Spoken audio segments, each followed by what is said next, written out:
Stadium. So technically that was a road game for them. And New Mexico, the Lobos started with a Mountain West Conference season and home opener on Monday against UNLV, winning 24-22. For New Mexico and Missouri, just one game in this history, going back to 1983, and Missouri won that game easily, 1-0. Right now, 87 degrees, slight wind, and if you were at the game Monday, very similar conditions, hot and humid, just like it was at University Stadium. You just don't get that intense New Mexico heat. It's a different type of heat. Yes, it is. And there's Gary PINKEL, the fifth-year head coach at the University of Missouri.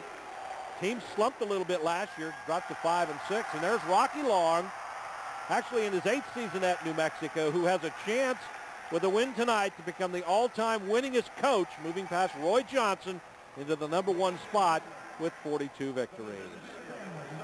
That would be good for Rocky because, I mean, he's really brick by brick has done something with this program. I know Dennis Franchione came in and gave him a great start, but Rocky has definitely laid some serious foundation after that. And there's a look at today's officials out of the Mountain West Conference. So right now on the field, a very emotional moment as the University of Missouri Tigers line up at the 25-yard line, symbolizing the number of Aaron O'Neill, who died tragically after a workout in July from viral meningitis. It's such a sad story, Mike. That young man coming here to pursue his football dream, and something like that happens. You just don't know when things are going to happen like that. I guess the best thing to say as far as that is live each day like it's your last. And you see the number 25 on the backside of everyone's helmet, also in honor and in memory of Aaron O'Neill. And they are going to keep his name on the roster. Nobody will use his number until he was expected to graduate, until his eligibility was going to be used up in 4 years. And so they want to keep and plan to keep his memory alive here at the University of Missouri. And that's a nice gesture for the school to keep the guy alive through memory, through thought, and make sure everybody remembers that he was a part of this club, and that his life and the contributions, potential contributions that would have come ended so tragically. Often that tragedy, I mean, teams go two ways. Sometimes it's such a burden to carry that team does not play well. Other times they rally around his memory. And obviously that's secondary to the loss that his family is feeling. When you talk about rallying around, as soon as you said that, I thought about Hank Gathers and Loyola Marymount and basketball, how they rallied around that, and they went so far into the tournament. It was almost sad to watch them lose, you know. Yeah, it was. New Mexico getting ready now, and looks like New Mexico will receive here, although we didn't see the formal signal. There's Kole McKamey in his second year as a starter for the University of New Mexico. Had his best game statistically as a Lobo last week in the win over UNLV. He looked like an All-American in the first half. Didn't look quite as sharp in the second half, and I guess that was true for the entire team. Well, you know, one thing to take into account in that game, you play somebody that you've beaten the last couple of years. Well, I know UNLV beat them the year before, but you play somebody that you're used to kind of dominating them in the game, and you get out to a big start like that, you can lose focus. And that's probably what New Mexico did. Back deep for the Lobos, Marcus Smith, number 4, Jamar Hall, number 10. The Tigers get ready to kick this one off. Their unusual kickoff formation, and we are underway. Smith takes it at about the 5, out to the 25 where he stops. The ball's loose, but the Lobos pick it back up, and that may have been Hall, his running mate back there, picking it up, and New Mexico will take over at about the 31-yard line. Now the starting lineups for the University of New Mexico. Again, 1-0, and there's Ryan Cook, the fine center from Cibola High School, All-American candidate and a great NFL future perhaps, leading that offensive line. Now the skill players for the Lobos. And again, second game back from that devastating knee injury for DonTrell Moore. Had a pretty good game against UNLV. The stats don't show it as far as his rushing, but he had some terrific moves on some pass play. 1st and 10, New Mexico at the 31. McKamey's pass, short pass is complete. That'll pick up about 6 yards. Good coverage by David Overstreet, and that is Brown with the catch right there. Travis Brown, who had 6 catches last weekend. And now for the Missouri defense. Brian Smith, one of the all-time sack leaders at Mizzou. Number 39 will be watching him. Here's the rest of that defense now. And look for number 33, Dedrick Harrington, the fine middle linebacker for the Tigers. Second down play. We'll call it 2nd and 4. Option, DonTrell Moore cutting back. Great move there. First down, New Mexico out to near the 45-yard line. And every time DonTrell Moore, I think, gets the ball for the first few games, everybody's going to hold their breath and be watching to see what kind of moves he has. Right, and you know what? That was a good read on Kole McKamey's part, because you look at the way the Missouri was stacked. They were overloading the protection on the other side. Kole McKamey comes out and pitches the ball to DonTrell Moore to his right, which was great, because on the left side, a lot of black and gold shirts. There's Moore, the senior from Roswell.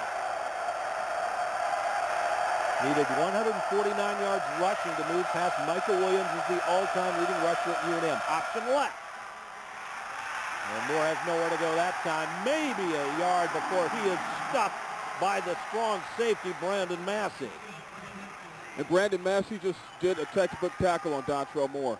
Caught him square with the shoulders, didn't try to grab anywhere, didn't try to be high up. Watch this grab right here.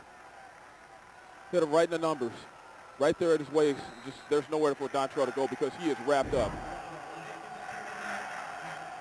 Jason Caprioli is wide right as one of the receivers for New Mexico. He wears number 3. Moore is in the slot. 2 wide receivers to the top of your screen. Empty backfield. McKamey on the set scramble and stumbles down at about the 50-yard line. Brought down that time by Calvin Washington. He's a senior out of Dallas. Now, did you notice something on the run there, Mike? You know, they're playing on this artificial surface, and sometimes that's a little bit slicker than the grass. I mean, you just got to get used to the 2 different surfaces. If you're used to playing on one, it's really hard to keep your traction on the other. It works both ways there. This is field turf. That's the brand name. And of course, sometimes you adjust your shoes and your cleats based on that. 3rd down for New Mexico. It was not particularly effective on 3rd down last week at 40%. Quick pitch. Moore on the corner. Has the edge. Great blocking downfield. Inside the 30-yard line down to the 25. Great blocking downfield that time by New Mexico, including the right tackle, Anthony Kilby. And boy, did he get downfield. And Anthony Kilby just showing you why he was a junior college All-American, Mike. And look at DonTrell with the presence of mind. This is a veteran running back. Look how he's looking the field. He's surveying the whole field to find out where his blockers are. He's not giving a hint of where he's going. He's just looking. His head is like it's on a swivel. And that's why DonTrell was able to pick up that yardage and get the first down and get the Lobos in good field position. And Hank Baskett, number 18, with a great block, too, occupying the receiver. At the 26, they're calling it. Pass, almost a great catch over there by Baskett. Nearly one-handed that one in. Good coverage by Calvin Washington on that left side. And that was, you know, that throw was a little bit hot to Hank's right. If that's the only place Cole really could have put that ball when you look at where the coverage was, because if he had thrown that ball inside, that ball had a chance to be picked off, tipped and picked off. 2nd down and 10 now. Moore's the lone setback, man in motion. On the fly series, that is Marcus Smith cutting up. And he'll be close to the first down marker. I think he's got it. Finally, Marcus King made the tackle, but that's the first time Smith has run that play this season. And that play was very effective going back to last year when the Lobos were playing against BYU and needed a pickup. Marcus Smith came in on the fly series and did just that, a big gain. You watch Marcus Smith cutting it upfield, and his speed is kind of deceiving. When you're out there looking at him, it doesn't look like he's running that fast until you pay attention and see how fast his feet are really moving. That's the 15. Missouri fakes the blitz. McKamey up the middle. Good surge by that line down to the 10. And that's Kole McKamey just following his blocks. You know, you talk about the surge by the line, Mike. When you have that many guys weighing 300 plus, moving, forward. All you have to do is get behind them. They're going somewhere. McKamey last week, I want to say last week, was actually this week on Monday. 14 carries, 38 yards. And, you know, he was a track star in high school. I mean, he was a sprinter. And we saw him pull away from the Wyoming defense last year. A big-time run there. Now on 2nd and 5. Smith in motion again. Handoff inside. DonTrell Moore jumps toward the first down marker. He'll be a little bit shy, I believe, before he was brought down by Derek Ming. And now it will be 3rd and short for the New Mexico Lobos. Opening drive. Mike Powers and Van Tate with you from Columbia, Missouri. First road game of the season for the New Mexico Lobos. And Lobos right now are mixing up the plays very well like they did in the UNLV game from the start. Different mix of plays. 3rd down, short. Adrian Byrd, the fullback. I formation, 2 tight ends. McKamey keeps it. They want 6. They're going for the end zone. Touchdown, New Mexico. They found the tight end, John McCrone. And look for John Mulcron to make big plays all season long, Mike. They say he has the best hands as far as the receivers. Of course, not better than Hank Baskett. They're about on the same level, but Mulcron has those soft hands and he can really catch the ball. And when you don't have anything on your outside corners, best target is the tight end. Junior college transfer from Palomar JC, native of Chicago. Got 1 pass for 32 yards last week, has his first Division I touchdown in New Mexico. Tries to add the extra point. Kenny Byrd on. And New Mexico has stunned this crowd here in Columbia, moving down the field some 70 yards for the opening score of the game. 7-0 our score, 10:44 to go first quarter. More from Mizzou after this.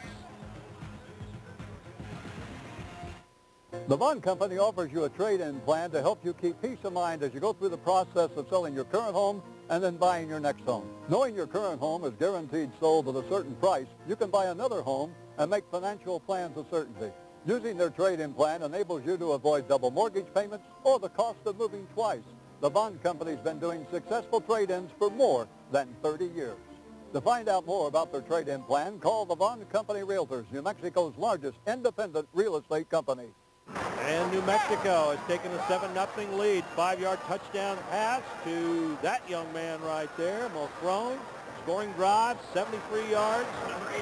John Mulcrone, the junior college transfer, the short touchdown pass from Kole McKamey. Good look at Kenny Byrd, who added the extra point. He is the place kicker for New Mexico. Earned the job in fall camp with about a week to go. On its way. And about to 3. Good coverage, I thought, for New Mexico. Breaking free out to the 30-yard line is number 22, Tony Temple. And that's that speed of Missouri. Coach Rocky Long said that when he saw the Arkansas State game tape, he said it looked like Arkansas State was jogging and Missouri was running sprints.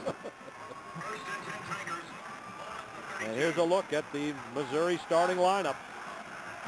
Outstanding offensive line. They are big, just like New Mexico, although not quite as big. And there's Brad Smith, the reigning Big 12 Player of the Week after his outstanding effort, more than 400 total yards against Arkansas State. Gets things started with a short pass. That turns into a decent game. That's Martin Rucker, one of the tight ends for the Tigers. And after that play was complete, he didn't really take a good shot. He just kind of touched. The New Mexico defense, Marcus Parker playing with a broken bone in his right hand, has that wrapped up in a cast. He is playing out there. The rest of that Lobo defense, we talked a little bit about Gabriel Fulbright in our open. 2nd down, 6. Inside handoff, that's Banks. That's coming back. There's a flag on that play, Mike. Make that Marcus Woods, number 20, carrying the ball for the Tigers, and we have our first penalty of the game. It could even be offsides against the Lobos. I saw somebody on the left side jump just a little bit. And the referee trying to get the instructions from his partner out there. Offside. Defense, number 29. 5 yards, 2nd down. And that's Blake Lagone for New Mexico. Lining up, jumping off sides. That will bring up second down and short for the Missouri Tigers. Good look at Rocky Long there. 8th season at New Mexico. It's hard to believe he's been there that long. It seems like he just got there, doesn't it? I know. It's just all the years become a blur, especially when you're covering so many different sporting events. Brad Smith from the shotgun gets the ball complete. First down, Missouri. And that's to Chase Kaufman, another of the tight ends for Missouri. 3 catches for 36 yards and a touchdown last week from a true freshman. Missouri's playing 3 or 4 true freshmen this year. You would think a Big 12 team would need to do that, but that's what the case is for the Tigers. Right, they lost a lot of guys, too. Here's Woods breaking into the secondary and tripped up at about the 25-yard line. And there's that speed you talked about, whether it is Woods or Temple. These little guys, and they're not very big, they can motor. Well, this is what the defense does not want to do. They don't want to see those guys turn the corners. They want to kind of keep them in the pen, Mike, and make sure they're in their rush lanes. But everybody definitely not in place in that play. Just Grabman as he come back to live action, across the middle. A short pass and catch to William Franklin. Number 3, William Franklin. He was the leading receiver last week for the Tigers against Arkansas State. And you notice here, no huddle offense, spread formation. They're trying to find an offense that fits Brad Smith. He was much hyped last year, and the team and Brad sort of flopped a little bit under the pressure. This year they feel this is a better set for him. And I think they might be right. Inside pitch. Inside the 15-yard line to Franklin. So a wide receiver getting something of a running play on that one, a little bit of a counter. And Missouri moves the chains again. You know, what that no-huddle offense does for you, as we watch the replays, it's kind of like a shuttle pass here, Mike. You know, you have that no-huddle offense. You don't give the defense a chance to regroup and look at what you're lining up in, really. That's the 13. Man in motion again. Woods, Temple rather, sets up, blocks, across the middle and overthrown. Good coverage by the New Mexico Lobos that time, Darrell Malone. And many of you might be turning in to watch U.S. Open tennis tonight. We will have that for you, tape delayed following our late news tonight at about 10:30. So we will have it, but it won't be until after our late news, about 10:35. Second down play, 2nd and 10. Smith now changing the play. And contact made before the snap was actually released, and I think the Lobos jumped off again. I think you're right. Down here on the left side. To their right. Set ball. Offside. Defense, number 90. 5 yards. Second down. Marcus Parker. Yeah, Marcus Parker. And he was lined up over the center, and it looked like the center, when he tried to snap it, hesitated a little bit, and there was contact there. As we look at the replay, there's the left side of the screen. All right, 2nd down now and 5. Smith from the shotgun. I guess we'll be saying that all night long. Hand off, Temple tries to find some room outside. It's a foot race. Great job coming up from that corner spot, and I think that was Malone again, number 19, with the great stop. That's Jarrell Malone just making sure that he stays with the shoot, not letting the guy to get outside. That was great play by Malone, Mike. And now it's 3rd down. And they're calling it 5 to go. Can this Lobo defense hold here? Blitz a coming. Some room now inside, and the Lobos recover. Quincy Black was the first player there, and what a great first half Black had last week against UNLV. He was in on almost every play of the game. That's why he was in there getting treated for dehydration. And Missouri will try to kick a field goal right now. So New Mexico's defense finally stiffened once the Tigers got into the red zone there. Adam Crossett will come on now. Ball will be spotted at the 15. It'll be a 25-yard attempt. On its way, it's up, and Missouri is on the board on the Tigers' first drive of the game. New Mexico still leads at 7-3. We'll be back with more of the first quarter after this. Well, we have a little bit of a shootout developing here with New Mexico leading Missouri 7-3 in the first quarter. The Lobos broke 73 yards for the touchdown in their first drive, and the Tigers have answered with a 61-yard drive and the field goal. Brad Smith, 5 of 6, 27 yards on that drive. The New Mexico Lobos had a great start against UNLV on Monday, 17 first quarter points. And they're on pace to challenge that, I suppose. Charles Brown, Jamar Hall back deep. And that right there is Marcus Smith, who wisely decides not to run it out. And the Lobos will take over at the 20. Yeah, sometimes when you bring that ball out and the pursuit is already down, the guys, your opponent is already down, it's just that's not a good choice to bring it out. 9 plays, 61 yards, less than 3 minutes for the Missouri Tigers, completing it with the field goal, and the Lobos stiffen inside the red zone again. You know, it's going to be interesting to see how this game progresses as far as the intensity level and all that. I'm sure Missouri's going to raise their intensity. They just came out of the game, and I'm not knocking Arkansas State, but it's not the same as playing on this kind of level, so they just came out of that game, and maybe it stiffens later. McKamey, shotgun, finds his man, Baskett across the middle, cutting up field. He'll gain about 9 before he's brought down by Calvin Washington. And Hank has a word or two for Washington there, and now he'll leave the game momentarily. Looks like that leg might still be giving him a little trouble. Hank Baskett the third. That's HB3, just like the Hummer. All right, second down and 1. Just shy of the 29. Both teams exclusively from the shotgun. Both teams going to the spread offense this year, trying to take advantage of their talent.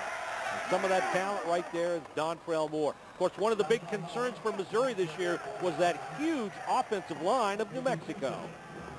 About 332, not counting the tight end. So they're big, very big, and very physical.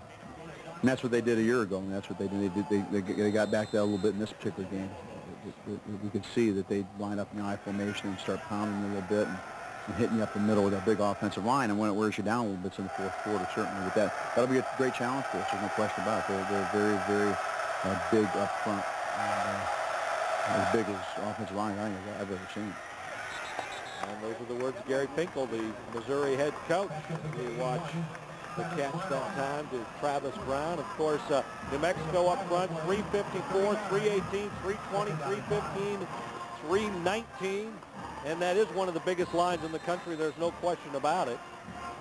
It's a lot of beef, Mike. That's a lot of beef. 10 years ago, they were talking about how huge the New Mexico line was when they were about 298. And our times have changed. They've upgraded the pounds. Second down play. Option again. Moore nowhere to go that time. Blocking just was not there on the corner, and Dedrick Carrington was a big reason why. Number 33 up there to break up the play. Yeah, Mike, on that play, for that play to be successful, now watch this. Look at your receiver here. Somebody's got to make that block right there. DonTrell didn't have anywhere to go. Loss of about 3 now. Actually more like 5, bringing up third down and 8. 3 wide receivers make that 4 in. Going for the first down to Baskett, and he fights for it. Fought out of the grasp of Calvin Washington for the first down, and New Mexico's drive remains alive. Well, Rocky Long heard about the Missouri coach's comments about his offensive line, and he had this response. He is making a point. We are big in the offensive line. And then he's talking about how little they are on the defensive line, that they're undersized. Well, go and look at their 2D. I mean, they got a nose guard that's over 300 pounds. They got a defensive tackle that's 285. They got a defensive end that's 265. And then they got a rush in where he's really a linebacker at 225. Okay, now go look at our defensive line. We don't have anybody close to that size, so that's all coach talk, you know. Gee whiz, I mean, give me a break. They're a Big 12 football team. They got Big 12 players, and he's complaining about how big our offensive line is? And that's the response as we look at Anthony Gilby there. And he's the Lobo that comes in over about, I think he's lighter than the 354 they list him at, but he's still very big. Right. You know, Rocky is Rocky, man. Rocky is straight up, no frills. He tells it like it is, and he's not trying to candy coat anything. He'll just tell you exactly how he feels about everything. Second missed pass by McKamey, and that puts New Mexico in a 2nd and 10. Running play up the middle, gain of maybe 5 that time for the New Mexico Lobos. Good surge there. Earl Stevens with the tackle, and Travis Brown with the run. So some of these wide receivers for New Mexico getting an opportunity to run the ball, and it's not unusual because some of these guys are converted running backs. Right. Remember, 3 or 4 years ago, the Lobos didn't have much depth at all at wide receiver. I agree with you. And, you know, that's one thing. People think the spread offense is all about passing, and it's really a heavy emphasis on running also.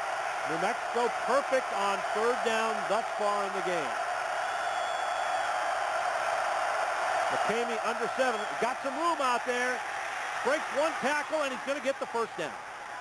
Slid down just past the 46-yard line to make that the 44 of Missouri, and that was just enough for the 1st down.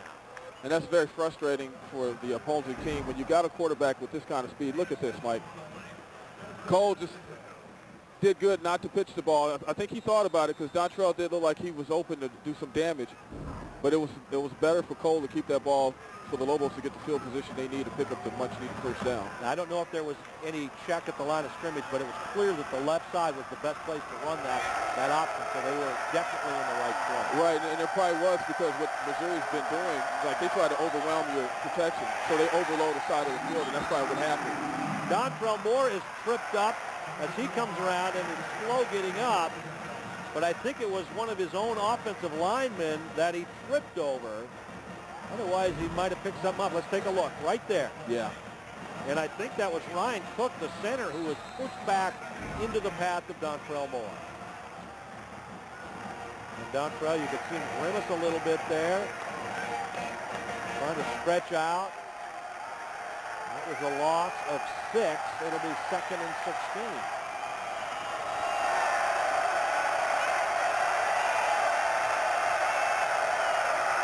Try to pass for some of it. Inside pitch to Adrian Byrd.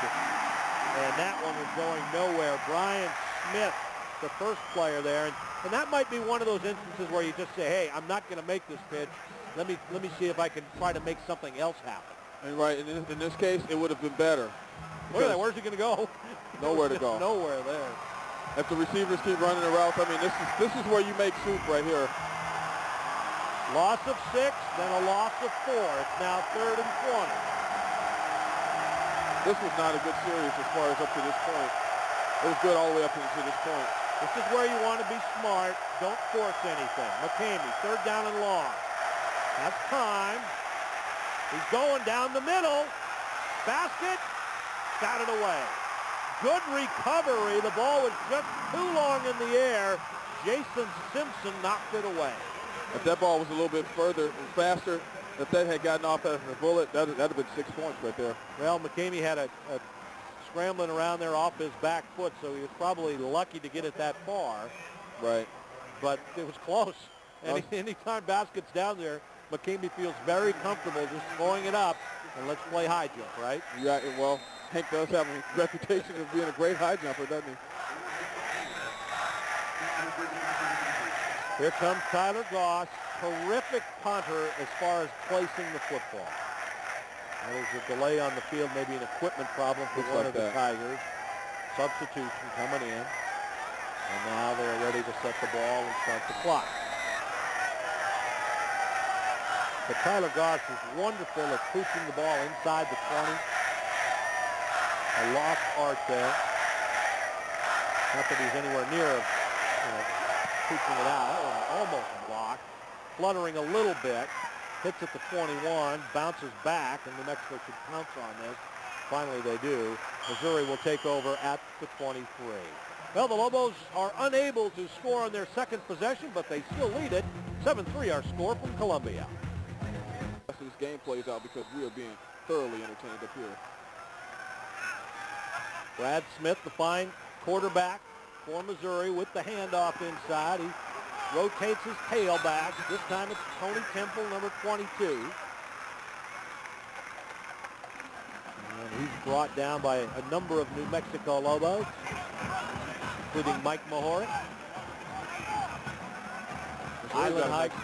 Oh, I'm sorry, Dan, go ahead. No, I said Missouri got a nice surge up front, nice push up front.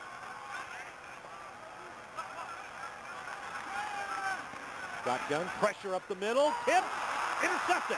That's Gabriel Fulbright. Trying to find a wall, and New Mexico is in business at the 32. 11th career interception now for Gabriel Fulbright. And let's see what that is. The flag's at about the 40.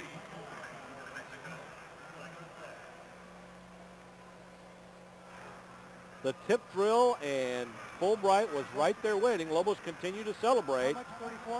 And Missouri is walking off the field. Interception, illegal block on a return team, number 34. 15 yards, the spot of the foul. First down, New Mexico. That's O.J. Swift, one of the safeties for New Mexico, with the illegal block, but the interception will stand.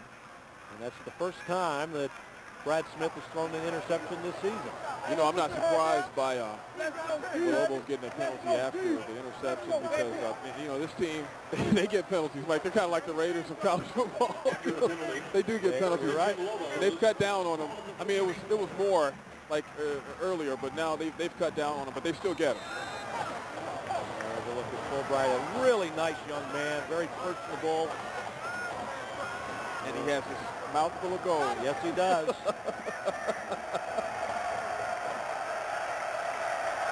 The penalty will move the ball back to the New Mexico 44.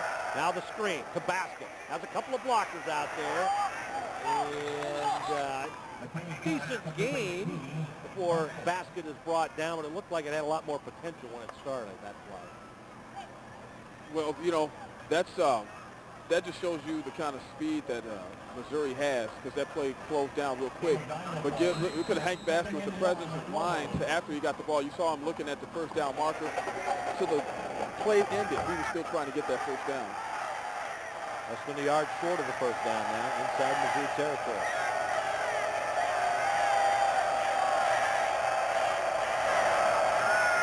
Pass across the middle, tip there, and that will hit the turf. DonTrell Moore started this game, first drive, 4 carries, 37 yards. After the second drive, it was 7 carries, 32 yards. So he lost some ground during that second series, but still, anytime you carry for 30 yards in the first quarter, that's not bad. And, you know, speaking of that, as far as the Lobos getting the ball back, Fulbright, remember we were just talking about him earlier, how he had to pick at the end of the game, the UNLV game, to make that a 24-22 victory. 3rd and inches now. Matt Quillen into block. Number 31, the fullback. Option. Quick pitch to Moore. Where's he going to go? Touchback. And he's losing yards again. 2-yard loss. David Overstreet is there. And that play was messed up when somebody got through to push back the quarterback, Kole McKamey. Somebody got right through where Ryan Cook's gap is, because look at Kole McKamey. He's actually grabbed. See right there. He's actually grabbed before he even pitches the ball. So that gap wasn't protected, and that led to the Lobos losing yardage and having to punt, Mike. And the New Mexico running game the last 2 series has not been good, as the Tigers make some adjustments. Allegoff back to punt it away again. Second punt. It's a high one, not particularly deep. Fair catch signaled at the 19. And that's where Missouri will take over. Line where the Tigers will take over. Rocky Long, UNM grad, one of 19 coaches now coaching as a head coach in Division I at their alma mater. That's a pretty good number, too. That is a pretty good number. What are they, 112, 13 D1 program, somewhere in that vicinity? And considering guys going back to their school, that's a pretty high number. Coach PINKEL came to this program at Missouri from the University of Toledo, where he had tremendous success. And one thing that's very interesting about his coaching staff, I'll talk about that in just a second, is the Tigers come up on a short pass play there, and that one was complete to Martin Rucker, who started the game with the short catch. But all of his staff has been with him for, I believe, at least 9 years. So his entire staff has been with him at Missouri for at least 5. There's another coach here, Coach Hill, who's been here for 10 years. So they have had no turnover in the 5 years that he's been at Missouri. That's good. That helps teams win football games. Most certainly does. The players become more familiar with the coaches, and they'll sell out for those coaches. I mean, they'll do what they got to do to get that win. 2nd down and 8. This will run it. Design play. There's the speed. And the first down. I think that's the first design run we've seen from him tonight. That is. First time he's run the ball and he took off. And that's what the Lobos don't want to see as far as containing Smith. They don't ever want him to turn that corner, because if he turns that corner, a lot of things can happen. He's top 10. In fact, he's 10th all-time in rushing yards by a quarterback, and has a great chance of being number 1 by the end of the year. Antoine Randall L. from Indiana holds that record. Oh, good hit down there. Tony Temple is sent backwards by one of the Lobo defensive backs, who came up and nailed it. Well, that's what I was talking about, playing Lobo football, being physical. Look at the end of this play, Mike. If you're going to get something, you're going to pay for it also. Play is ending. And it looked worse than what it was, because it's more like a pads rubbing than a solid shot. That was Charles Brown, number 7, who laid the lumber that time. That's the end of the first quarter. New Mexico on top by a 7-3 count.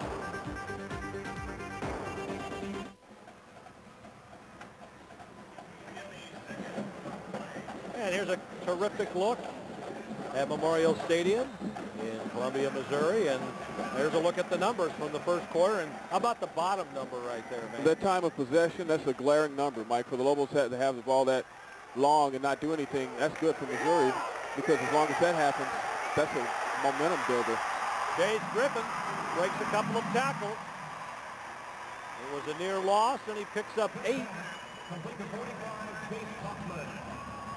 Oh, I said Griffin, I meant Kaufman. Yeah, a big tight end. And just a young man, Missouri product. Most of the players on this team are from Missouri or Texas, over 80 of them from those 2 states. Kaufman does everything with this play. I mean, the ball gets there, and he's got somebody on him right away, and he just made that happen. Smith keeps it. First down. Here we go. Off to the races and brought down out of bounds, and that's a flag flies in. Mask. Alima Harris came in to make the tackle, but also looked like he grabbed part of the helmet. Yeah, that's going to be a face mask at the end of that play, Mike. Harris had a big stop for New Mexico against UNLV on a 2-point conversion try. Face mask on a defense, number 27. 15 yards the end of the run. First down. And we might be able to get a good look at it right there. And in fact, we get a great look at it. Harris did not immediately let go of the helmet, so it's the big-time personal foul penalty. And they're going to march it all the way down, keep marching it inside the 30, and finally at the 28. You know, that's going to hurt, too. And we were just talking about the time of possession. When you're on a road trip at a school like this, you come to a school like this, you have to make the most of your opportunities, and the Lobos just didn't. Smith now with 29 yards rushing. The pass looping it into the end zone, and a little bit overthrown. Very athletic play right there, looking for Kaufman. That was a very dangerous pass, too. I mean, Kaufman was covered pretty good. It was step to step. That ball could have been picked off. It hits the turf, bringing up 2nd down now. Well, you need to be in shape in a football game like this, where, of course, the Lobo defense is always blitzing, and the Missouri offense is always spread out and never huddles up. Right, so there's a lot of running going on. Handoff, Tony Temple, short game there. Clayton is there, as well as Michael Tahuli. Freshman All-American from a year ago. You know, this is like a chess match. Now, if If they force him to kick a field goal again, this would be another swing of momentum. Just like the Lobos, they have the possession of the football, but Missouri seems to stop them, and the Lobos are keeping them from the end zone, but who knows what's going to happen. Many college football games are raising funds across the country for the Red Cross effort.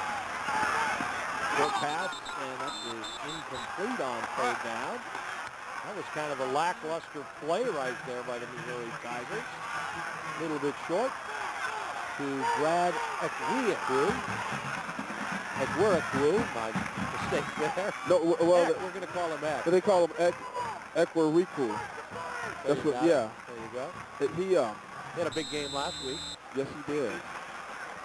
And as you can see, he's also the holder for the Tigers. I think, yeah, you said it right, Mike. We just call him Ed. It's like one of those tennis names almost. Adam Crossett on to try to add the field goal. Kole Missouri is within one. And this one slices through, and it's good. Started wide right and then moved through the center of the crossbar. And the Tigers have pulled it within one. 7-6 our score, just underway, second quarter of play.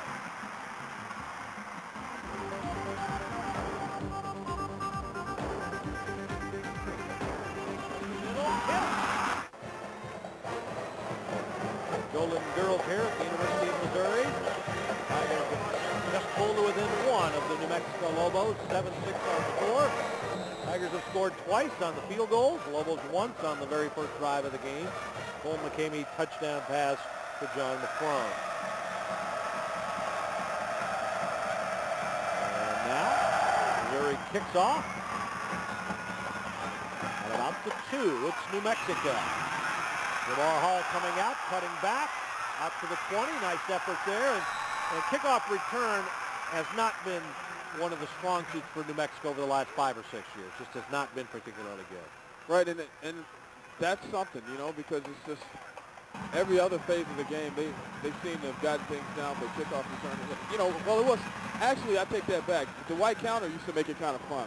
Yeah. Because you didn't know if he was going to break one. The white counter used to, because he had game-breaking speed for a kickoff return. But, you know, sometimes if you don't have a guy who has that kind of speed, you just can't get it done. Because that wall sometimes doesn't, the seal in that wall doesn't hold up. And you got somebody grabbing for your legs. Starts out the 20. Here's DonTrell Moore. Some positive yardage there. And he hurdled somebody. He did. There's the old track skills showing up right there. A.J. Kincaid makes the tackle. DonTrell Moore. With each run, DonTrell Moore starts to make us forget about his injury. Yes, he does. Look at that. You know, anybody who remembers when DonTrell Moore was playing at Roswell High, it was just ridiculous, some of the stuff he was doing. It reminded me of the guy I used to play with, Timmy Smith and Hobbs. And, I mean, it was just something, you start watching him instead of paying attention to what you're doing, you know. Great All-American. New Mexico out-recruited Texas Tech for his services. So gets it again, inside handoff, and that'll be a first down. Started the night 149 yards away from Mike Williams' all-time rushing record at the University of New Mexico. Got up a little slow on that one. He's all right, I guess. But, you know, I mean, he does, but he always did that anyway. Right. So you don't know. You always think, oh, it's the knee, oh, it's whatever. But even when he was healthy, it was like he was slow getting up and limping back. You know what? Next time I talk to him, I got to ask him if that's a Jim Brown thing. Remember, Jim Brown would lay down forever and get up and then kill you when he got up. First down at the 35. McKamey, gonna run it. Cutting back. And didn't look like much of a play, but it gained 4 yards before Xavier Jackson made the stop. And that's because of speed.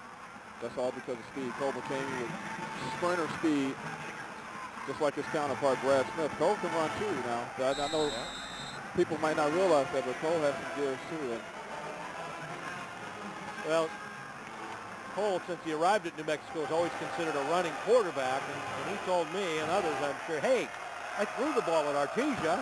I was a throwing quarterback. Why does everybody think I'm only a runner? I know he hates that. Fly series. Here we go, Marcus Smith. down the sideline, and he's going to have the first down. That's it. He's just a fast kid. Anytime Marcus Smith turns the corner, you're not sure what's going to happen. I mean, if he had just a little bit of more space, that play would have gone very far. Now watch how far he takes it. He just strings it out, and then he starts turning the corner. DonTrell put a pretty decent block to spring him for the first down. I'm not sure if DonTrell blocked the defensive back or the defensive back ran into DonTrell, huh? Another first down for the New Mexico Lobos. They lead at 7-6 early on second quarter. That goes in motion again. Now sets up. Oh, beautifully designed play to Moore. And he'll have another first down. Finally, Jackson came over to push him out. I love that play. That was well set up by Dan Dodd and his staff. And that, that play could have, did you see the end of that play? Looked like Rocky Long wanted a face mask when DonTrell got taken out of bounds. Did you see the high snap? That was something the Lobos were having a problem with last week against UNLV. Now look at the high snap there.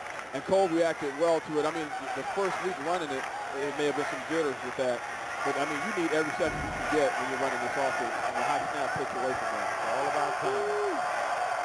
That's the 40. Inside handoff. Running room for Bird. Inside the 30-yard line, Adrian Bird, the versatile running back out of Missouri City, Texas.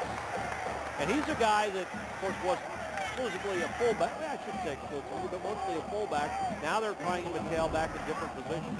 Right, well, he's kind of a Jared Baxter type of guy. The big guy, not going to wow you with his speed, just going to bowl you over. The first down. Bird stays in as Moore takes the lead. Down in motion. McKamey keeps it, gets a block from Bird. And again, a play that doesn't look like much, picks up about 4.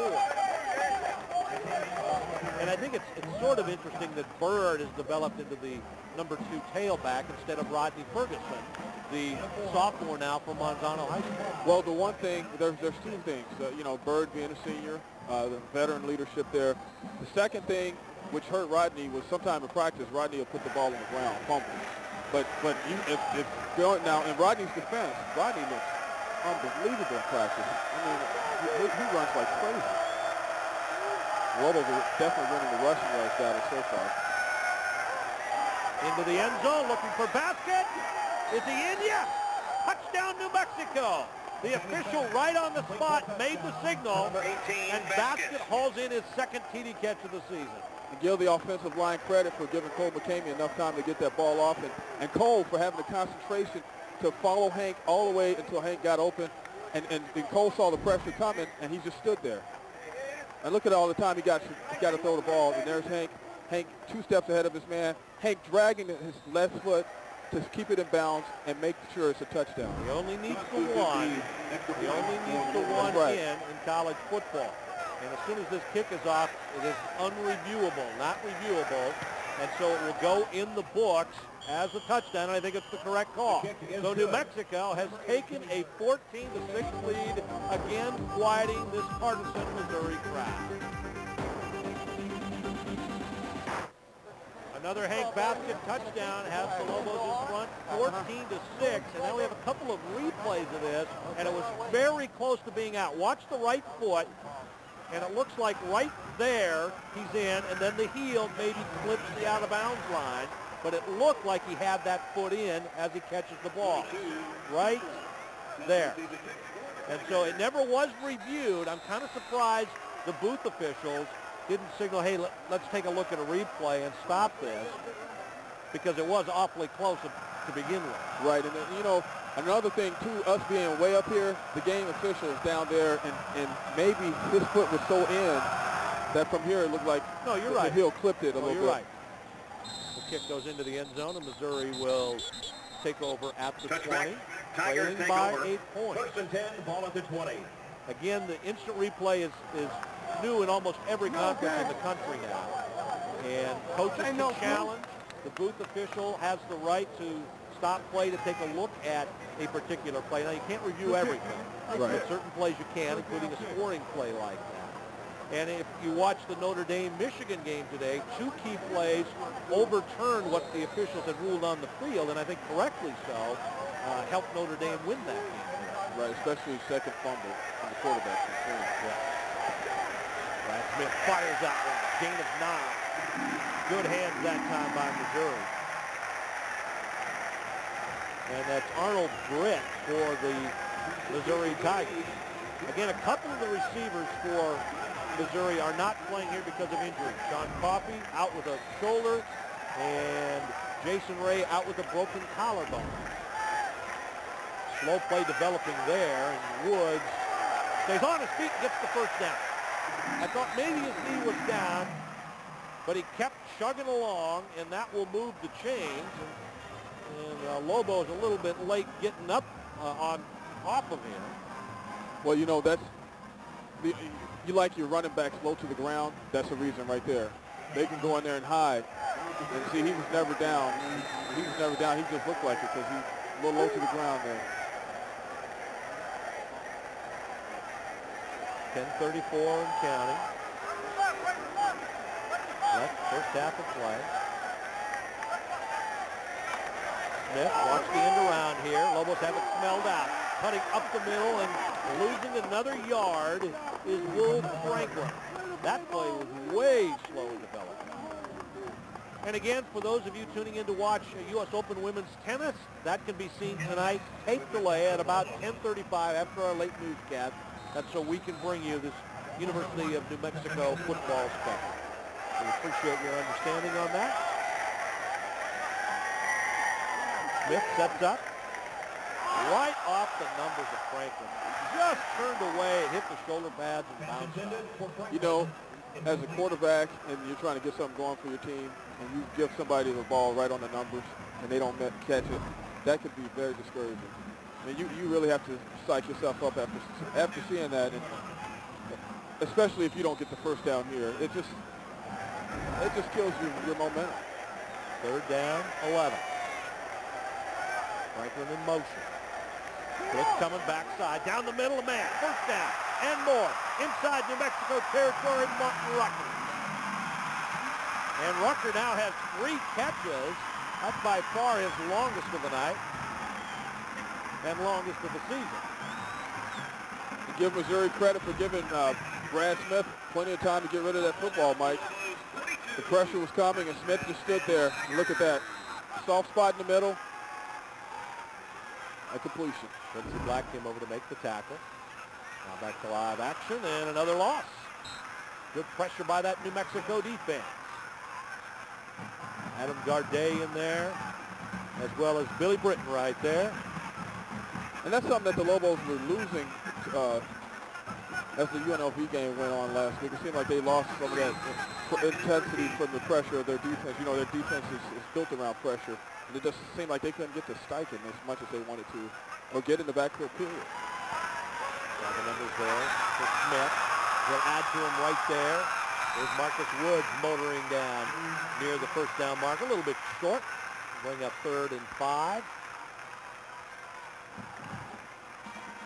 No, the New Mexico intensity definitely waned, I think, with the heat on Monday. Of course, that game kicked off at 11. Right. Finished about 3 o'clock or thereabouts. And maybe that's why we're seeing so much determination tonight, too, because, I mean, those guys felt so bad about that game. Smith slowly developing and caught. First down, Kaufman. Chase Kaufman, 6'7", 220-pound true freshman. A couple of catches here tonight. And look at the big tight end. Look, he kind of, oh yeah, that play was a great developing play. But what I was going to say is Smith looks like he's getting into rhythm with the other receivers. You know, he's used to hooking up with Sean Coffey. Looks like he's getting his rhythm with the other guys tonight. And it looks like Smith just wants to ad-lib, and that's going nowhere. Good pressure, and coming up to make the stop for the New Mexico Lobos from his defensive back spot is number 28, and that's Garvin Peterson. So New Mexico using some players we haven't had a chance to see much of this year. And it looks like this is the one thing I noticed at Lobo football practice this year. Their speed was good, too. I know, like Rocky was saying now, Missouri has speed now. The Lobos, I haven't seen them with a team that had this kind of speed since I've been here. I mean, in my own eyes. Right. Of course, that's right. Anybody can say how they feel about it. But PINKEL goes in motion, now sets up. Second down, very long. Pressure inside down the middle. A little bit overthrown. And a moment ago we saw Gabriel Fulbright on the sidelines. And not sure why he's not out there on the field. Number 23, and there he comes back. He's dinged up for a moment. Maybe got a little stinger. Sometimes he's had problems with his right shoulder. Maybe get a little tender. And there he's up. Now look at the talking. Yeah, he's ready, man. I just saw a mouthful of gold. Third down, 17. Smith has room on the left, sets up into the end zone. It'll be a fight for it. And great job defensively by Jamar Hall to bat that one away. And that was the same play kind of like what Hank Baskett had on the Lobos series when they were driving the ball down in the end zone when Hank, he didn't get to the end zone when he was waiting for the ball and it hung up a little bit. That gave Jamar Hall time to get back there and get in place. So that was just going to be a fight at the end. Great effort here. Oh, wow, that ball was high enough to where the receiver actually could have caught that.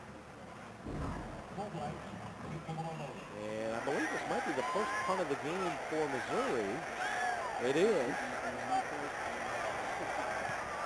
And off the side of the foot, and that is a horrible punt. Great break for New Mexico. And that is going to be about a less than 10-yard punt. And the Boo Birds are out right now. Wow. The fans are clowning them, Mike. So with 7:27 to go first half, the Lobos are in great shape when we come back. Well, that was an 8-yard punt by Matt Haynes off the side of his foot. And New Mexico takes over in front of this huge crowd in Missouri at about the 30-yard line. Time of possession now for New Mexico, a chance to add to a significant edge already. New Mexico about 14 minutes and an 8.5-minute number for the Tigers. Missouri did pick up some ground on the time of possession in that last drive, huh? They did. Of course, sometimes it's a little bit misleading, that possession thing. It sure is. New Mexico, the one that counts, they lead 14-6. McKamey, room? No. He handed it off to Moore, who gained 7. DonTrell seems to be running hard when he gets that ball inside like that. He did last week, too. Remember a couple of big first downs he had. Yeah, I thought he ran real hard. Yeah. Tackled by Brian Smith.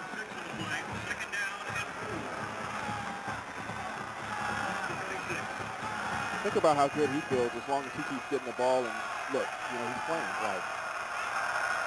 Didn't seem that way after the Emerald Bowl, did it? But he would be back. High snap. McKamey cuts back and be a yard shy of the first down before he's tackled by Xavier Jackson as well as David Overstreet. David Overstreet, the son of the late Oklahoma standout player, and I think Miami Dolphins player David Overstreet. Just a junior, 6', 210 pounds. Third down and 1. The Lobos need to get to the 40-yard line. Offset eye, man in the slot now for New Mexico. In motion, fly series, Smith. First down. Terrific call by the New Mexico Lobos. Brandon Massey made the tackle. That's just not a play you expect to see on third and 1 yard. You think DonTrell Moore up the middle, and that's a little bit of a curveball. That is a curveball, and look how well it works, Mike. Look at the blocking to get him free. And plus, when somebody with the speed of Marcus Smith sees any kind of opening, that's danger right there. And you can't give a guy with that kind of speed, you can't give him any room at all, or he's going to get something. Smith, sophomore, 6'3", 209 pounds from San Diego.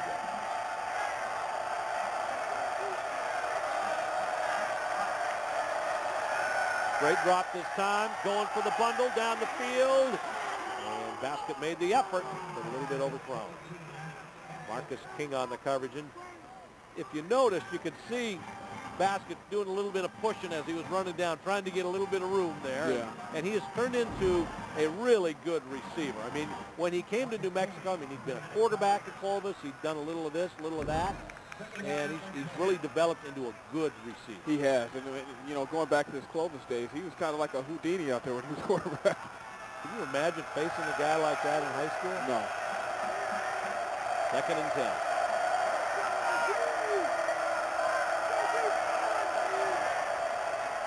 Oh, greeted. Hello there, sir.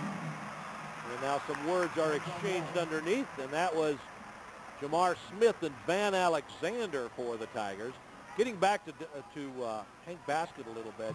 You know, Hank, we've always thought he's been among the best receivers in the Mountain West Conference, but he was not a preseason all-conference pick this year. So I think he is still trying to make believers out of the rest of the league. Well, the league, they don't have to believe it. You know, it's important is the NFL, and they believe it. Gil Brandt has him already on his top list of guys getting drafted next year. So that's the only people he needs to impress at this point. 3rd and 10. Good catch. Will it be enough for the first down? And that'll be a little bit shy. It was Anthony Carter with the catch, and A.J. Kincaid made the tackle. It's a real nice catch, I thought, by Carter, kind of reaching back. If he would have caught it in stride, he might have had a better chance to make the first. And that's what I was going to say. Not a first down, but look at this, Mike. You got a completed pass to someone other than Hank Baskett or the tight ends, which is good for them to see, good for New Mexico to see that they can throw to somebody else, because that's been the problem as far as. It has been a problem. Yeah. I mean, it's nice that there's a connection between the quarterback and the receiver, and let's face it, those guys are roommates, right, best friends, but you also need to spread the wealth around. Oh, beautiful kick. Let's see where this one hits. And about a yard deep in the end zone. And Missouri will get things going at the 20. Well, we're glad you're with us tonight on a beautiful Saturday evening in Columbia, Missouri, with New Mexico leading 14-6 over the Missouri Tigers.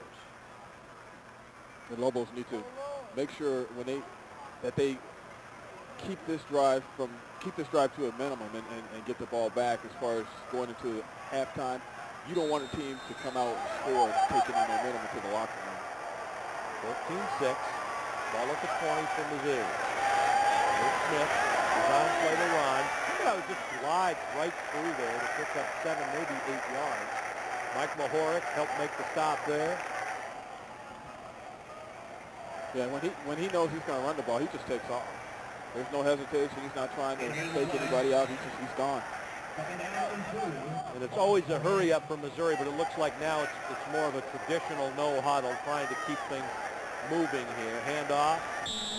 Short game that time for Marcus Woods. Again, Mohoric is there. And also down there, number 94, Adam Garday for the Lobos. Missouri has a lineman insert. A little bit slow getting up. And it's Mike Cook. The junior starting to limp off. Right guard. He tried to get out of his own power and he went back down. He could have a leg cramp or as he started out. Next week, the University of New Mexico back in action at University Stadium against their friends from the South. Oh, New Mexico State. New Mexico right. State. Aggie time, the Hal Mummy experiment. That's right. Or the experience, like the Jimi Hendrix experience. And there'll be, obviously, there are still plenty of tickets available, but you can expect there won't be once they kick off. That's a traditional sellout. I mean, it's almost like if the fans don't show up, it's like, hey, come on, what do you guys know? This is our game. We all show up for this one. All right, State Fair will be going on. It'll be a big event. And the Hal Mummy thing, I think, really spices it up a little bit. Adds a little excitement to it. 3:52 and counting. Left in the first half. Black from the backside, trying to put the pressure on, but it doesn't work. Completed for the first down to Brad Ekwerekwu for his second catch of the night. That's the one thing about pressure, Mike. If you don't get it there quickly, there's going to always be somebody open downfield. And so that's why when the Lobos throw the kitchen sink and come with the pressure, they got to really get to that quarterback. That's a design play. Runs it again to the 50. 4-yard gain for the senior quarterback. It'll be interesting to see if the NFL, how they look at Brad Smith. And traditionally they've looked at quarterbacks who are athletic and who run as much as they pass. They generally think, well, maybe we'll make a tight end out of him or a defensive back or something like that. Well, I think somebody like him, you let him stay a quarterback because his release is so quick. Quick pitch. Woods cuts back. Nice cut back there. Left the Lobo defender, out to lunch there. Billy Britton is there as well as Garday again. Look at that. Look at the blocking up front. Charles Brown goes, whoops. Great cut from a great running back. Third down play, 3rd and 2. Smith off tackle. And they get the first down, but they really need, well, I guess they have time. 2:40 right now. Clock stops as they move the chains. Yeah, there's time. Tigers have yet to punch it into the end zone. A couple of field goals. See, now, if they do punch it in the end zone, that's going to be some momentum for them going to the locker room. That's what the Lobos don't want. Last week, the Tigers had their second most total yards on offense ever against Arkansas State. And so this Lobo defense doing a terrific job. Pressure up the middle. Pass complete to the 30. And the drive stays alive. You see, that's the first time they really got to Smith, even though he delivered the ball. The defensive pressure got to him, and he took a shot there. And that's another thing about the Lobo defense. The more hits that quarterback takes, if he's able to keep delivering that ball with accuracy, then he's a tough guy. Gerald Humphrey made the catch, and he may have been victimized with a face mask, although there was nothing called. Franklin goes in motion from the 30. Smith stays put and basically throws that one away. That's what I'm talking about right there. He threw that one away, but he took the pump fake, and I think he felt the pressure. The pressure was there. And long as you're a quarterback playing with this kamikaze-style defense, and you have guys coming from everywhere, you don't know, because the Lobos do a good job of disguising what they're going to do, and you don't know who's coming from where. And if you get hit a couple times, that's in your head. Second down at the 30. 4 wide receivers in. Roll out right. Quick pass. Gain of 6 or maybe 7. And that one was to the tight end, Martin Rocker again. Cody Case on the coverage, the linebacker, young linebacker, sophomore from Valencia, California. But this Lobo defense has not hit its stride yet. They've led the Mountain West in sacks 5 straight years. Only had 1 last week, none tonight. Right. This is not easy when you're facing somebody like Smith, running right, cutting back to the 20, inside the 20. With 1:40 to go in the first half, red zone again for Missouri and another first down. That's what, Brad, he's just showing how dangerous he is, like we were talking about before the show started. This guy can beat you with his legs. I mean, he's done that. He's knocked off teams with his legs. He's got some great blocks and made people miss all day. You don't want to give him any confidence or any momentum, especially right now. Missouri takes its first timeout. 1:40 to go. We'll take a timeout as well. There's a great look at the stadium here. University of Missouri, Barrow Field, Columbus, Missouri, Memorial Stadium. And the Lobos lead it for the moment, 14-6. But the Missouri Tigers have a first down inside the 20 as we approach halftime. Lobos have been able to keep the Tigers out of the end zone. A pair of field goals, that's it for this high-powered attack. And now Brad Smith behind center, gets the direct snap. Across the middle, inside the 5, down to about the 5, and that's Chase Kaufman again. What a terrific job he's doing as a true freshman. I think Brad has found another guy that he likes. Chase Kaufman is having a great game. Once again, if your guys are covered on the outside, what better target than the tight end? Okay, let's see, who is that? That is Woods down to about the 1-yard line. Make that Tony Temple down to the 1. With 1:26 to go, and as you mentioned, man, this is not what you want to go into halftime giving up a late score like this. Massive substitutions by New Mexico. At the 1. 5 receivers now. Temple comes back in motion. Smith. Stop. That may have been a loss. In fact, it was a loss of 2. Aleem Harris is there, amongst others, for New Mexico. You know, I'm starting to think that Aleem Harris likes that goal line stuff. I mean, just you go back to the 2-point conversion attempt from UNLV. Who was it? Aleem Harris. Good stuff. I mean, it was just like that, too. The guy didn't advance at all. He stands people up, kind of like Urlacher used to stop the play. Play into the end zone, flag fly. And so that will take it down to about the 1. The coverage that time by DeAndre Wright, apparently too close.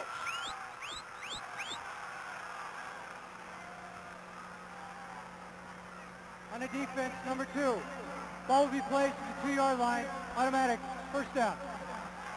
All right, let's take a look at it on the replay. DeAndre Wright, the freshman redshirt. Right at the end there, Mike. You can't go through the receiver to try to get to the ball. DeAndre would have been fine if he had deflected with his left hand instead of trying to go over the top of the shoulder with his right. And you saw the one official wave good play. The back judge is the one who threw the flag. Right. All right, from the 2 now. Smith will try to run for it in the corner. Cutting back. Touchdown, Missouri. And now we'll find out if the Tigers will go for 2 to tie it up or just kick the extra point. And it looks to me like they're going to go for 2. That's what I was going to say. If you're at home and you can tie it up going into the locker room, that's so much momentum. You go for 2, and it's not going to hurt you that bad not to go for 2. I mean, to miss it. If you go for 2 and you're still down by 2. So with 31 seconds left, the Tigers go for the tie. Odd formation, Smith into the end zone, 2 points.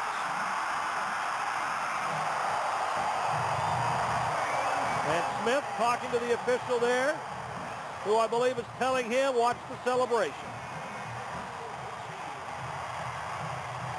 Tyler Llewellyn there talking to his quarterback. And we're tied at 14 all. You know, and it almost seems like the Lobos like adversity. It's like they don't. It's like, oh yeah, we'll toy around, and then now look, we got a tie game, and these guys, like even like all through their season, how they have to win their games to get to a bowl game and stuff like that. Look at the replay, Mike. Look at this is the touchdown. Sliding on in. Once you get that close, all you have to do is fall forward, and you're in. So New Mexico getting a taste of why Brad Smith is considered a first-team all-conference player, preseason choice this year. One of the top 5 rushing leaders, active rushing leaders in the NCAA Division I. And notice once they got close to that end zone, he didn't hesitate to show that he was a leader. I tell you what, that the tight end is really, he's been a difference in their drives, in all their drives. The tight end, Hoffman, he's kept those drives alive. And Hoffman or Rucker too. Rucker's done a nice job. Yeah. And with the injuries, as you talked about, they were going to need to find somebody else. And they're doing it. Now with 31 seconds left, can New Mexico make a bit of noise here? Marcus Smith up the middle after the 31-yard line, and that is the best kickoff return by New Mexico this season. Christopher brought him down. What do you do here, Mike? Do you just take a snap and let the clock run out, or do you go play action take? Well, what I think they'll probably do here is they'll either try a screen or a draw to see if maybe they can pick up 10, 15 yards. And then if you do that on the first play, then maybe you've got, then you start to think about it. If you do a play here where you don't pick up anything, well, after all that explanation, later they're just going to take a lead. I thought I knew Rocky a little bit better than that, but apparently not. And Kole McKamey will take a knee. And the Lobos will go into halftime as we get our score updated up there in the corner. It is 14-14. New Mexico and Missouri tied with the clock winding down to end the first half of play. Normally you would say, we'll take that. 14-14 New Mexico on the road against the Big 12 team. Yeah, and you would normally say that. I think people expect this team to do so many different things that there you get that feeling again that they're all like, oh, you guys were up 14-6, why'd you let them do that? And you had the ball and you were driving. But that is good. I mean, they're on the road. It's been a short week. They're doing, this is good for them. And Missouri, as far as adjusting to New Mexico's intensity, that's what I thought would happen, because they played a team like Arkansas State, and now they're playing a team with New Mexico, the intensity rising a little bit. And it looked like there's been some adjustment there, and that's why you have a tie score right now. All right, well, we've got 30 minutes of football to go. New Mexico and Missouri tied at 14. We'll be now. Passing yards dominated by Missouri. Rushing yards dominated by New Mexico. Total yards almost identical, man. And that's what you would expect from these two teams, because New Mexico is more of a rush team, even though they've gone to the spread offense. We're used to seeing them do that power game and just running the ball on anyone that they play, really. Third downs, 5 of 8, both teams. First downs, New Mexico 13, Missouri 16. And so far, Missouri without a penalty. And New Mexico with 5, and Van, the most critical of that late in that drive, an interference call on the Lobos. Yeah, and that was just, one of those plays where you're playing in the game, you're in the heat of battle, and you're trying to get to the ball, and I don't think, I can't remember who actually got the penalty called on him, right, DeAndre, I think it was. Yes, it was. And going over on the right side of the guy's shoulder, if he had played that ball to his left, he'd have knocked it away still, and they wouldn't have had the penalty. And maybe they don't even score, because the defense had tightened up so much once Missouri got in the red zone the whole first half. Beautiful shot here. Beautiful stadium, built in the 1920s at Faro Field in Columbia, Missouri. And again, a reminder, lots of help needed. The Red Cross Hurricane Relief, it's very simple. You can go online at redcross.org, and I'm told it takes about a minute to make a donation, or you can call 1-800-HELP-NOW. Mike, Missouri is really wanting that momentum. They come out and listen what they're playing, the Eye of the Tiger. I know you used to dance to that song, didn't you? Well, didn't we all? In the sports office, I better shut up. I've already told the public too much about their secret life. That's exactly right. Tony Temple inside the 5. Has some room. Out to the 30. Pushed out of bounds at about the 38. And so Missouri brings out a little momentum from the locker room as well.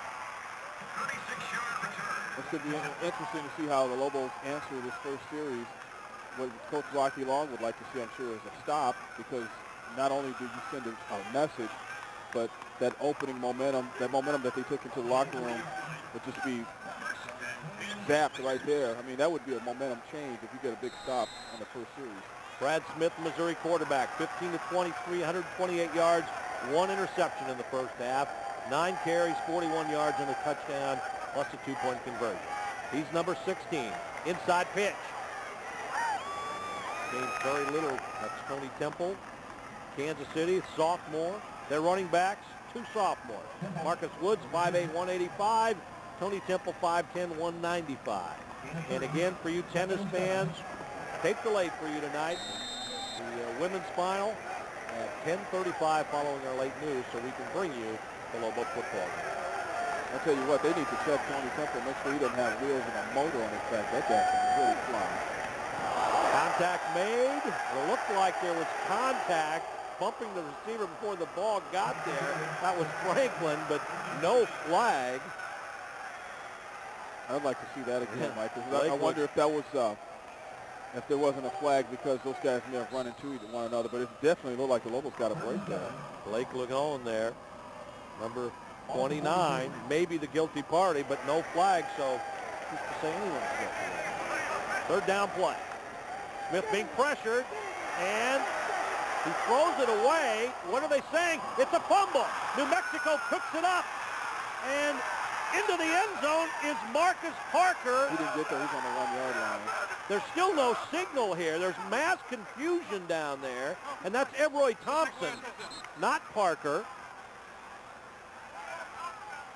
They might have to review that. They might. Never a whistle. And now they're saying Thompson for the touchdown. Everroy Thompson takes it in. And that's what I was talking about, momentum change, Mike. The defense, and what has this Lobo team been about since Rocky Long has been here? Defense. And right now, this may be a reviewable play. And it is being reviewed. From my angle, and we're way up high, 6 floors high, it looked like his arm was moving forward, but we're way up here. Let's take a look. Marcus Parker with the pressure. He's trying to move it forward, yeah. And he's throwing the ball forward. Did not look like a fumble. Everroy Thompson picked it up and went back and just got into the end zone. They never did really signal. And so, let's see, we're a little bit late on that. Now, the pressure's on us in the TV booth and the truck to give them replays they can use. And maybe we can see that one a little bit sooner, a little bit better angle.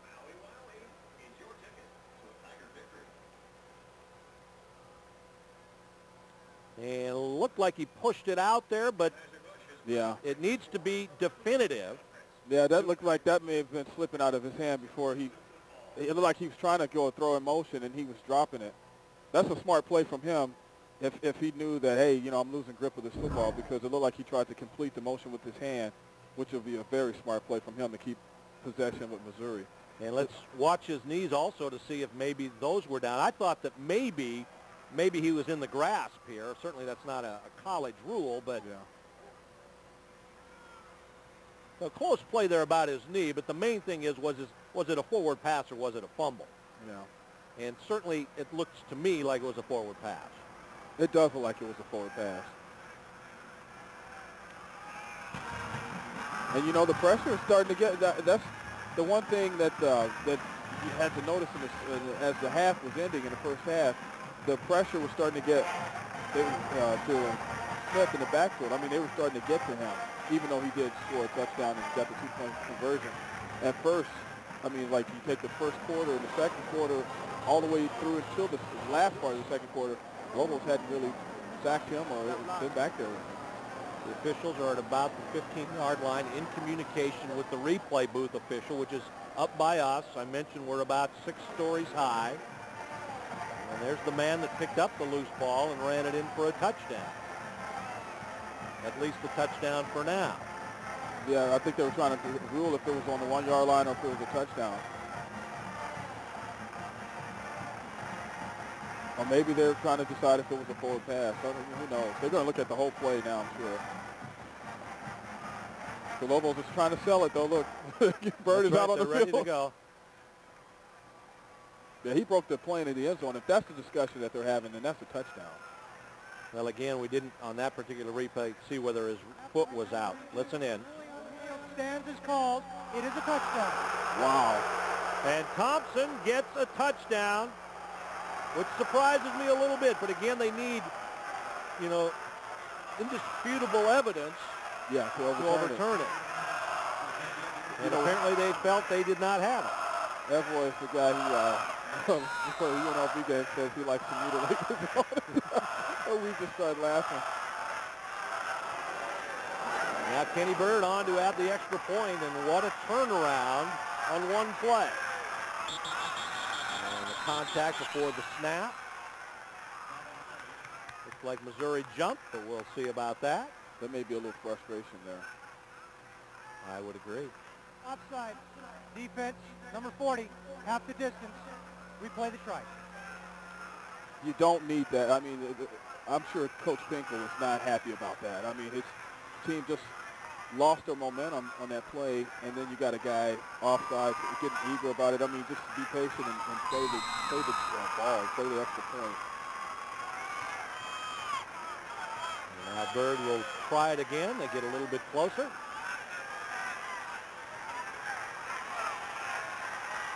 And so within the first minute of the second half, the Lobos take a fumble.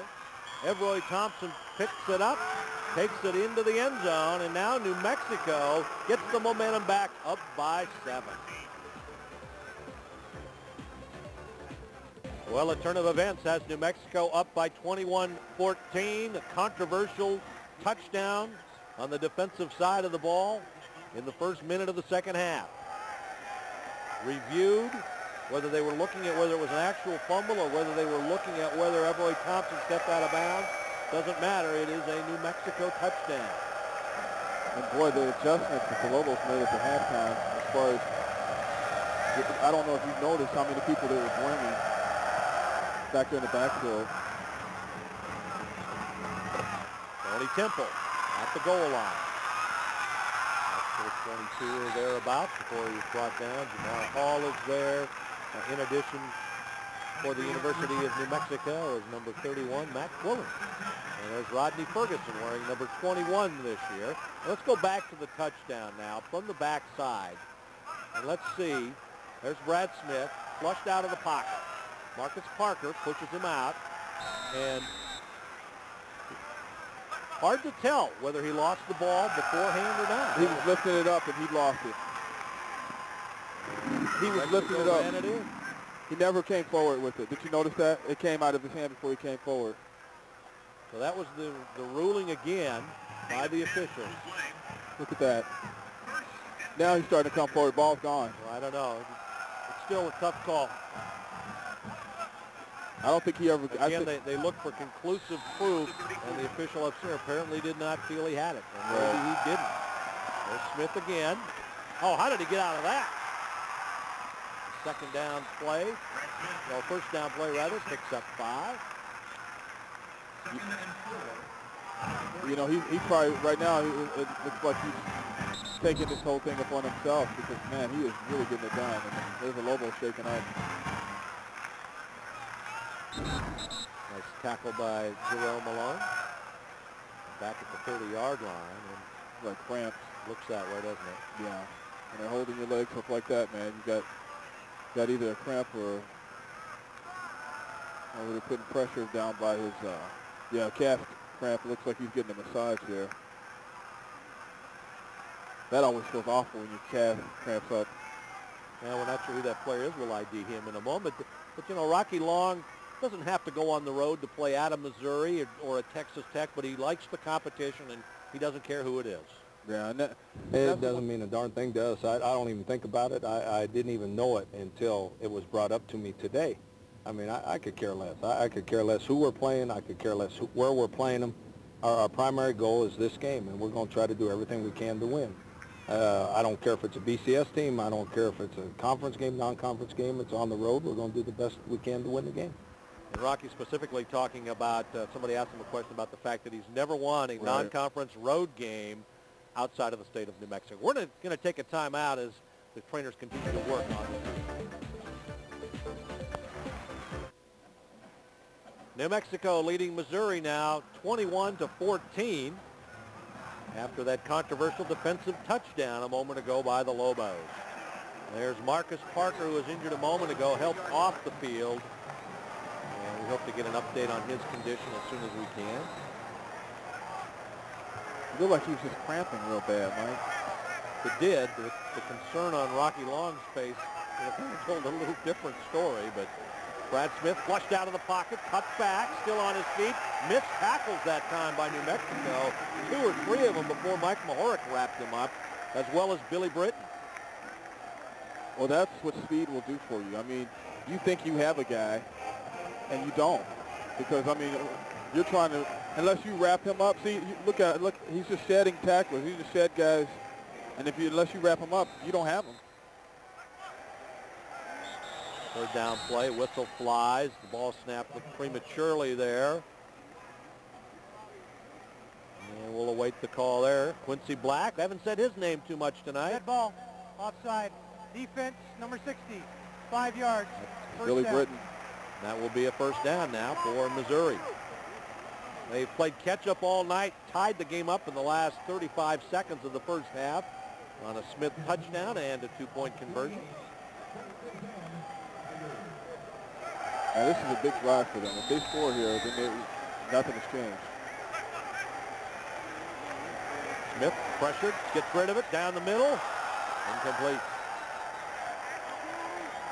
Eck was his intended receiver. You see, that's the difference between, see, that ball was underthrown, and that's going to happen to you when you, I mean, he's only human. You take too many shots, you start feeling the pressure. Look at the pressure coming. And the pressure has been coming harder this period than it has all game. I'm not sure who the intended receiver was on that play. Second down now. Again, the pass inside. Lobos have this one snipped out. Quincy Black is there that time to wrap up Marcus Woods. And you know, that shuttle pass hasn't been really too effective for Missouri, because one thing I noticed about the front line of the Lobos and the guys coming up from the back, the linebacking core, everybody's been getting to their run gaps and sealing that off. That play hasn't been able to go anywhere. Third down and 9. Ball just inside the 50-yard line now. Into New Mexico territory. Just underway, second half.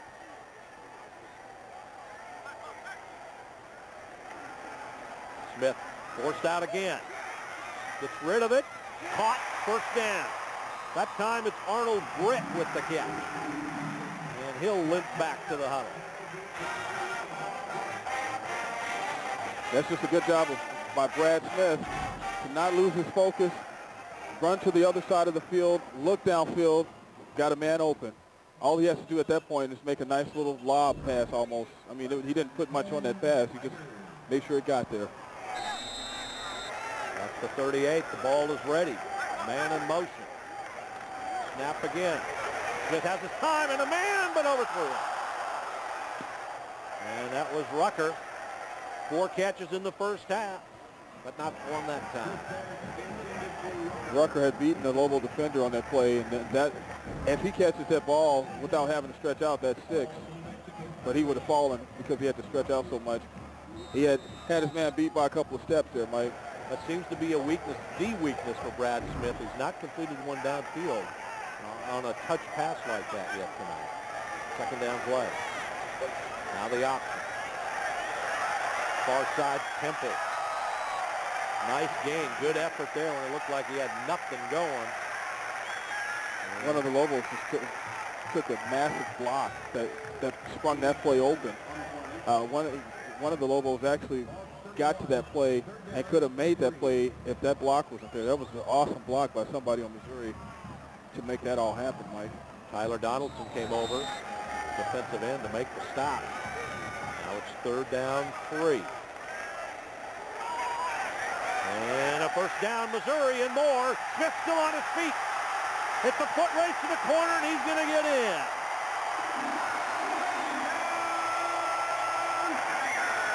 It's a combination of elusiveness and bad tackling by the New Mexico Lobos. Right, and once again, that bad tackling, I mean, if somebody has too much speed, you never wrap them up completely unless you have to have the right angle on them when they have that kind of speed. I mean, that guy has breakaway speed, and he happens to be the quarterback. That was a great run by Brad Smith. Give Brad Smith credit for looking where he had to go. I mean, he was looking upfield the whole time, choosing his lanes carefully, got to the end zone. Once he got to the corner, that was it. And now Adam Crossett will try to tie this game up again. 14 all at the half.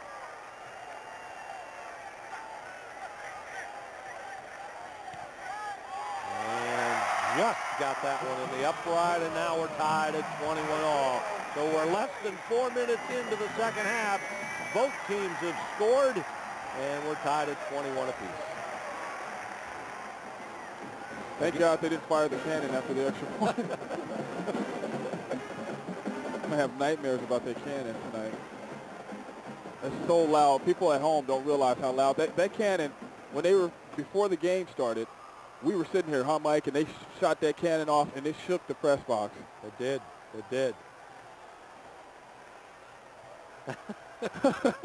you want one of those at your house, I'll tell you Mike? what, our crew's got all the replays. The replay of the cannon.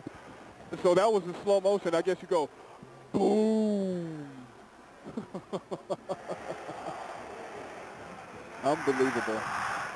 Mike, we're going to have to get you one of those cannons. You really think so? It'll look good on my front lawn? I think you might use it.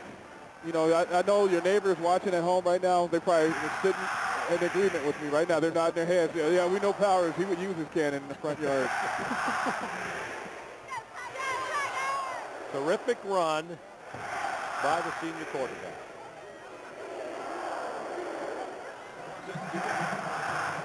Marcus Smith getting ready now that things have settled down a little bit to try to give New Mexico some good field position.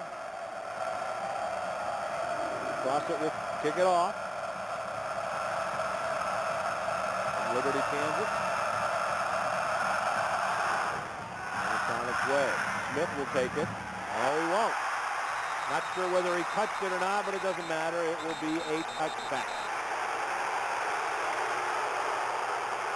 And the fans here thought the ball should have been alive. But the officials are not exactly the most popular people in the stadium right now. No, well, that's how it is when you're playing at somebody's house. The home team always wants the calls. That goes for everywhere. You know, even in New Mexico, the home team wants, you know, they want the calls to go their way, and that's just human nature. Did not look like it was touched there. But I'll tell you what, sometimes the replays are a little bit misleading. I think as we've seen tonight a little bit. Right. 21 all. Missouri has tied this thing up again. Lobos with their first possession of the second half. The run by Travis Brown going nowhere thanks to Earl Stevens. Yeah, that defense is going to be fired up now. So this is an important series for New Mexico to not come out, you know, like a dog when a dog is scared. Tail tuck. You know, they need to come out and keep doing what they've been doing all game. You know, if they come out and act intimidated, well, you know, the momentum will swing big like a pendulum. Good look at Anthony Kilby there, number 75. The big right tackle from Monzano High School. DonTrell Moore, the setback. Stays in to block. Short pass complete to Hank Baskett out to the 28-29. Marcus King on the coverage, and that quiets things down. We'll bring up third and short. Do you call that a completion to Hank, or do you just say Kank? It's Kole and Hank. Well, they teamed up enough to have some sort of nickname for the team. Combination. This is a big play right here, Mike. Third down and 1. 2 tight ends.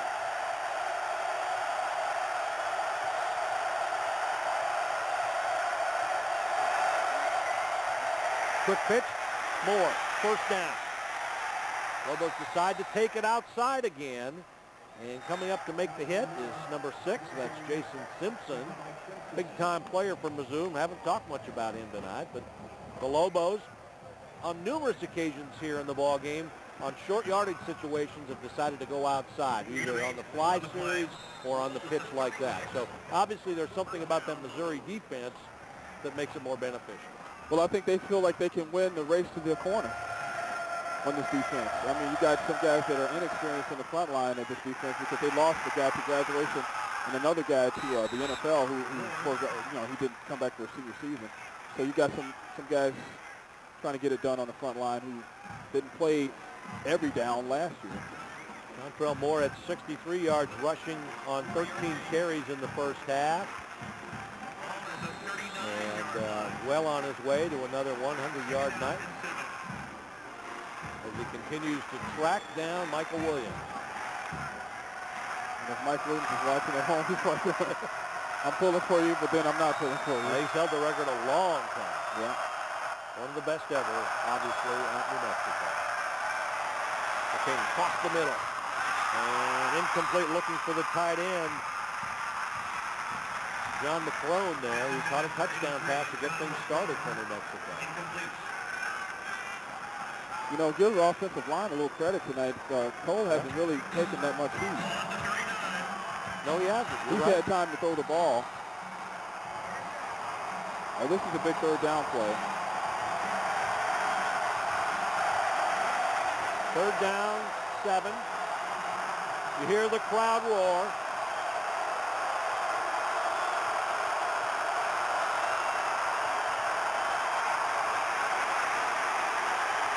McKamey buying time, throws it downfield. and nearly picked off. And somebody downfield, Thomas Wilson, the wide receiver, the intended receiver, was not even looking for the football. It's like he was just standing there. That's unbelievable. Now watch, downfield right there, blocking. Blocking downfield is Wilson, and the ball almost hits him.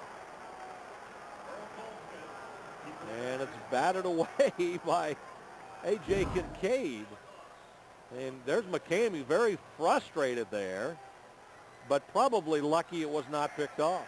Yeah. I think Wilson was just trying to hold his block, and, you know, as a receiver, you have to know what's going on behind you, though. There's the kick.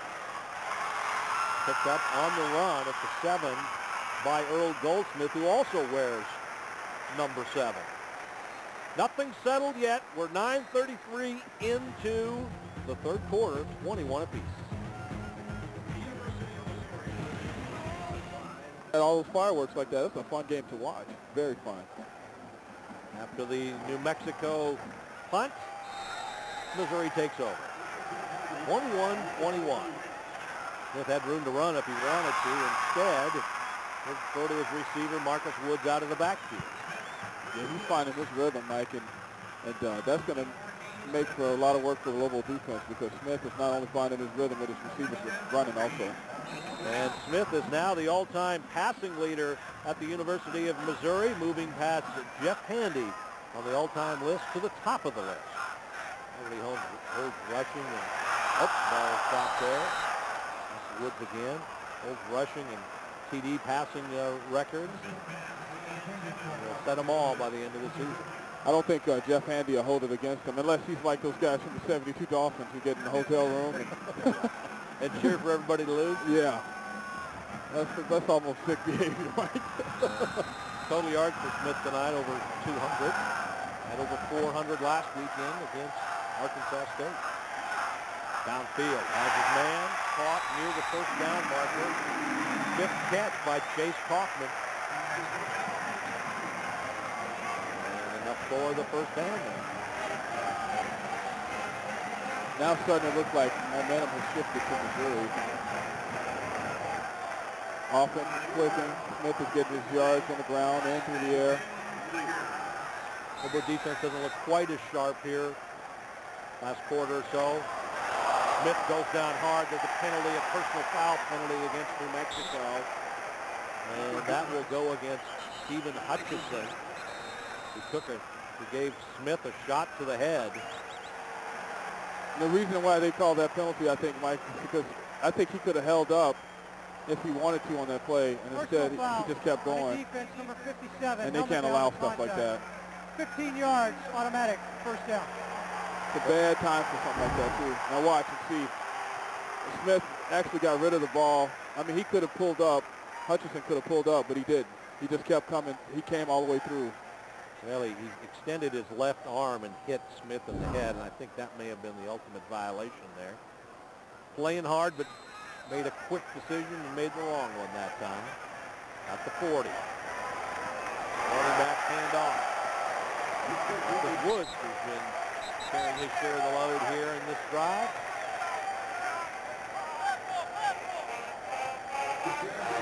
So let's see what Rocky Long can do to slow down this momentum that Missouri has had really since the opening of this second half and really late in the first half. Right. Rocky doesn't look too happy right there on the sideline. Looks frustrated. Smith looking to his sidelines for some instruction now. Now back to the task at hand. A little confusion by the Tigers. Get the play off. Inside pitch again. This time to Tony Temple, who dances along the sideline. Let's see, where did they say he went out at?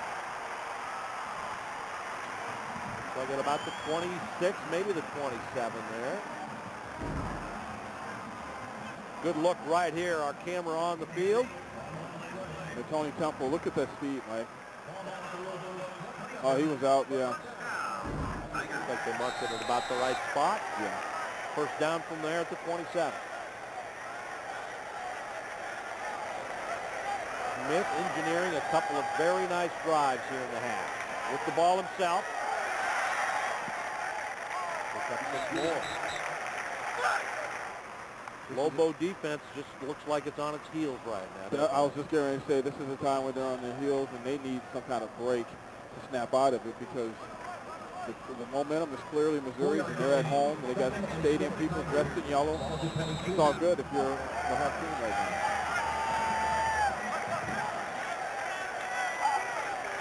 And somehow the back gets out. Temple again.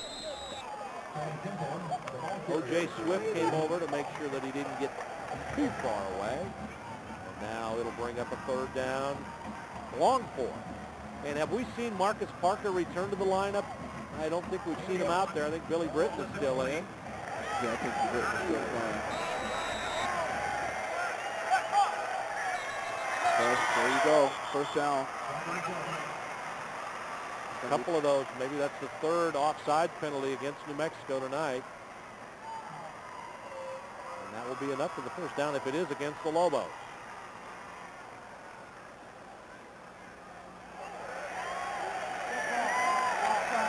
Defense, number 60, 5 yards. Billy Britton again.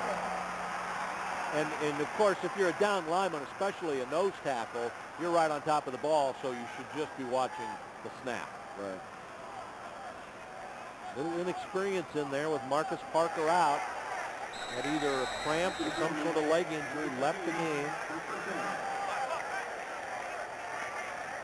Parker up the middle, now to the end zone, and a little bit too strong. Arnold Britt, the intended receiver.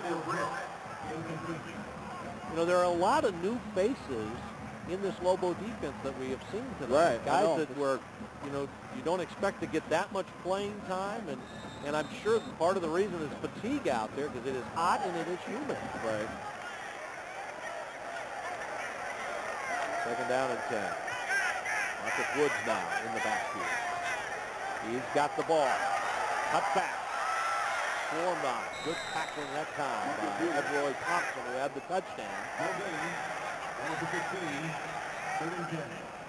And now the drive starting to slow. Starting to stall, which is what the Lobos were able to do to the Tigers throughout most of the first half. Right, but they need to make sure they keep that going because right now, like you said, they're on their heels. 3rd and 10 at the 16.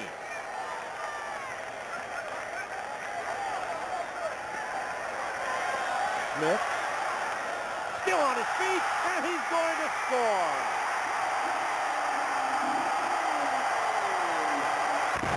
How did he do that? I have no idea how he did that, Mike. He looked like Houdini on that one. I saw them, everybody piled up around him, and I just saw him pull out. That is unbelievable. That guy has skills. How many missed tackles, though? Let's see. Right there, they're hanging on to him. That's what happens when you don't wrap up. You got to wrap. These guys play hard football week in and week out. You got to wrap them up, or they're not coming down. That's the point attempt. And Missouri has the lead. First time tonight, up 28-21. Super effort there by the quarterback, Brad Smith. From Youngstown, Ohio. May I have your attention, please? The reigning player of the week in the Big 12 Conference. Brad Smith has now Will have to be considered again.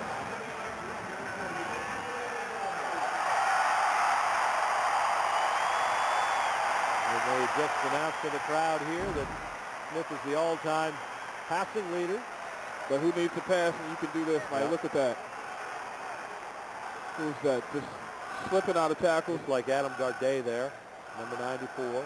Yeah, they actually had him. They actually had him for just so he would have had like a 2 or 3 yard game, and they'd be kicking a field goal right now. Instead they have 6, well 7, because the extra point was good.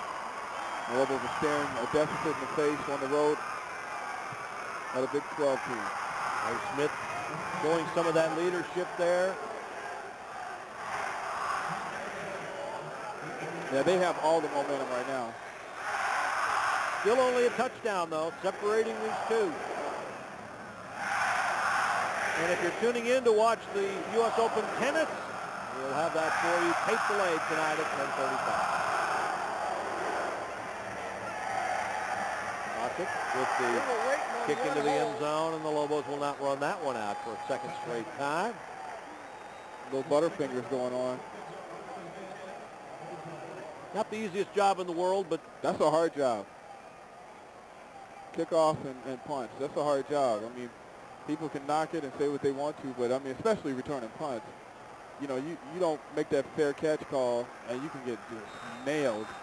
And you have to be focused because you can't let that ball go once you get nailed. Well, very important drive now for New Mexico. They've given up the lead. That's Chris Nelson in there. And we've got a change at quarterback. Chris Nelson back in the lineup. And he'll be brought down for a gain maybe of one. Now, Chris Nelson, as many of you know, missed last weekend's game. He was suspended for being charged with DWI. Right. And so he did not play last weekend, pled guilty to the charge, apologized profusely, and now he's back in good standing, although on a short leash at UNM. I wonder what happened to Cole. I don't know whether Rocky just decided a change was needed.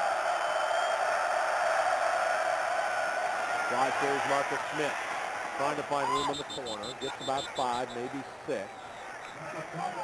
A.J. Kincaid pushes him out. That play has been very effective for the Lobos. Like you said, it's kind of surprising that the fly series is working that well. All right, third down, Van. Garden City, Kansas is where he went to junior college.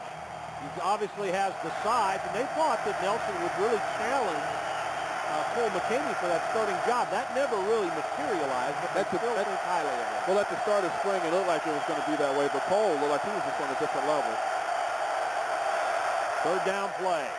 Nelson gets rid of it and overthrew his man. The intended receiver for New Mexico was Travis Brown. That's a big, big stop right there for the Missouri defense. Yeah, I'll bet those are best sellers in town, the Brad Smith jerseys. I've seen a couple of them on some kids. We'll see how resilient this Lobo football team is early in the season and facing these kind of situations, because they have been that on the road before. That's been the thing about Rocky Lawn teams. You just don't know. You can't say the game's over because you just don't know what's going to happen. Very nice punt by Tyler Goss. Dropped on the ground, right back into the arms of Earl Goldsmith, who stays on his feet and finally brought down after a gain of 5. And a break for Missouri that the ball bounced right back into his hands. So a couple of questions are out there right now. Marcus Parker, how is he doing? Right. And is Kole McKamey injured, or did Coach Rocky Long just feel like it was time for a change? And I'm trying to find Cole out there on the sideline, and I just don't see him. And here's a look at Goldsmith. Again, it bounced right back up to him, and Marcus Smith was right there. And not much luck for the Lobos as far as that ball bouncing back. I know there's been a huge break for them. In Missouri right now, everybody seems to be working. Same page. Tommy Saunders with his first catch of the night. And Brad Smith, we're seeing that great athletic ability, the decision making. I'm not sure if they throw the ball to him, but I'd have to call him a triple threat. He can run, he can pass. And he's gained more and more confidence as this game has gone on. Quick pass, outside, short gain to Will Franklin. Sophomore from St. Louis. I'm still looking for Kole McKamey, Mike. I'm not saying much because I'm looking for him. I see him now. He's sitting there. He's sitting with Haynes and Chris Nelson. So I don't know if he just needed to maybe get an ankle taped or whatever. I don't know what happened, but he's back talking to Chris Dowd.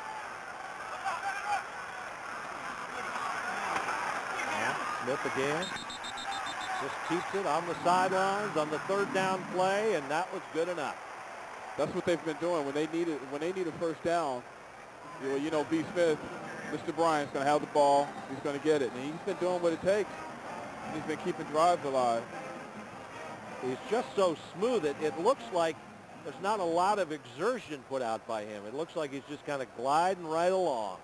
You know, it does look effortless. And another thing, too, it looks magical. I mean, it's like, it reminds me of another guy I used to watch when you just think he was stopped. A guy who played in Nebraska, played at Highland High School, Bobby Newcomb. There were so many times I remember going to a game, and Bobby Newcomb, they were playing Monsanto, Highland was, and I thought he was stopped. I mean, it was 5 different guys had him, and it looked like the play was dead. And I kept the camera going, and I'm glad I did because he ran an 80-yard touchdown. I mean, you just don't, guys like that, they just, you better make sure they're on the ground. You cannot just pull on them. Not only that, Van, I mean, you want to keep it rolling because even if he's tackled, he looks good going back to the huddle. That's right, huh? He's got a swagger. Well, there was a first down. I was a little bit premature in calling it the first time, but it was just enough. Brad Smith is putting the pain on the Lobos now. 3:50 to go, third quarter. Mizzou up by 7. Now the screen. This could be big. Looked like they had numbers out there. Ekereku with the short screen and the gain there. That was a good play by Missouri because the Lobos had committed so much pressure to get into the backfield, and that whole right side of the field was open. Second down play. New Mexico needs another big play here. Blitzing. Smith. Stutter steps inside. Quincy Black brings him down. This one I'm sure of, it is a first down. Well, he's starting to hurt them now. And, you know, the time of possession for football as far as it's probably getting a little bit more even. And the Lobo defense, they've been out there for a little while. Well, remember, Missouri took the kickoff, moved the chains once, and then fumbled. That was the call anyway, touchdown New Mexico. Then they got the ball back, moved it down, tied the game up. And then, again, the Lobos got it, but 3 and out if I remember right. You're right. And so the point being the Lobo offense has had the ball very little, even though they have a touchdown here in this half. And that was the first tackle in a while by them where somebody was wrapped up. You know, this is a defense that's missing some great players from last year. Paulo Fashola, Nick Spiegel, and Brandon Payne on the corner. Ball tipped. Nice job there. And I'm not sure if that was Billy Britton who tipped it. Well, both of these teams are in that boat, Mike. Missouri, of course, at their defensive front. They had a great defensive front last season. Mosley and can't even remember the other guy's name, but Mosley's the one who left early to the NFL. So that tells you what kind of year he has. He's a big guy, too. Third down play, third and a long 9. They need to get just past the 40. Can this New Mexico defense hold? Short pass, pressure did the job that time, right up the gut. And now for just the second time tonight, Missouri will punt the ball away. First time, it was an 8-yard punt. Let's see who goes in to quarterback the team. You know, because could have been just Kole stepping out for a series because I don't think he was hurt. Matt Haynes comes back, a converted running back, who's the team's punter. Took over because of injury last season and obviously did not have a very good first punt in this game. Gets rid of it. Not the greatest, but it's better than 8 yards. Hard to see by how much. Man, the punter's going to need a police escort tonight to go home. The fans are just giving him a hard time. Now this one looks like about a 15-yard punt. Let's recap exactly what happened here thus far tonight, and it has been a wild game. The Lobos scored on their very first possession. Right, John Mofon hauling in a touchdown pass. And Lobos coming back for another one. Hank Baskett tight roping it in. Right before half, Brad Smith with a touchdown and a 2-point conversion. And then this was ruled a fumble. Everoy Thompson took it in, and the Lobos regained the lead. But Smith comes right back with a 31-yard touchdown run. And right now, New Mexico trails Missouri 28-21. Yeah, Hank Baskett just had a big completion there, Mike. Lobos are already knocking on the door, they're already in Mizzou territory. And Hank Baskett, as Van mentioned, made the catch. We're going to take a look at it on the replay now with Kole McKamey back in. Great pitch and go right there to put the Lobos into Missouri territory. Ball at the 36. That last punt, by the way, from Missouri, 15 yards. Better than the 8-yard effort, like you said, Mike. It doubled it almost. That's progress.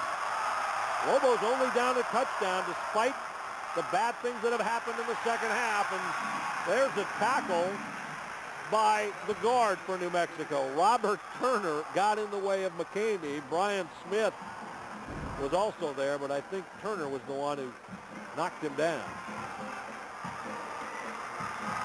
And McKamey just took a dive there, had nowhere to go, play disrupted. And that was the smart thing for him to do, Yep. is just to go down, because when you start trying to make something out of nothing, that kind of nothing, it usually leads to a turnover. Loss of 5.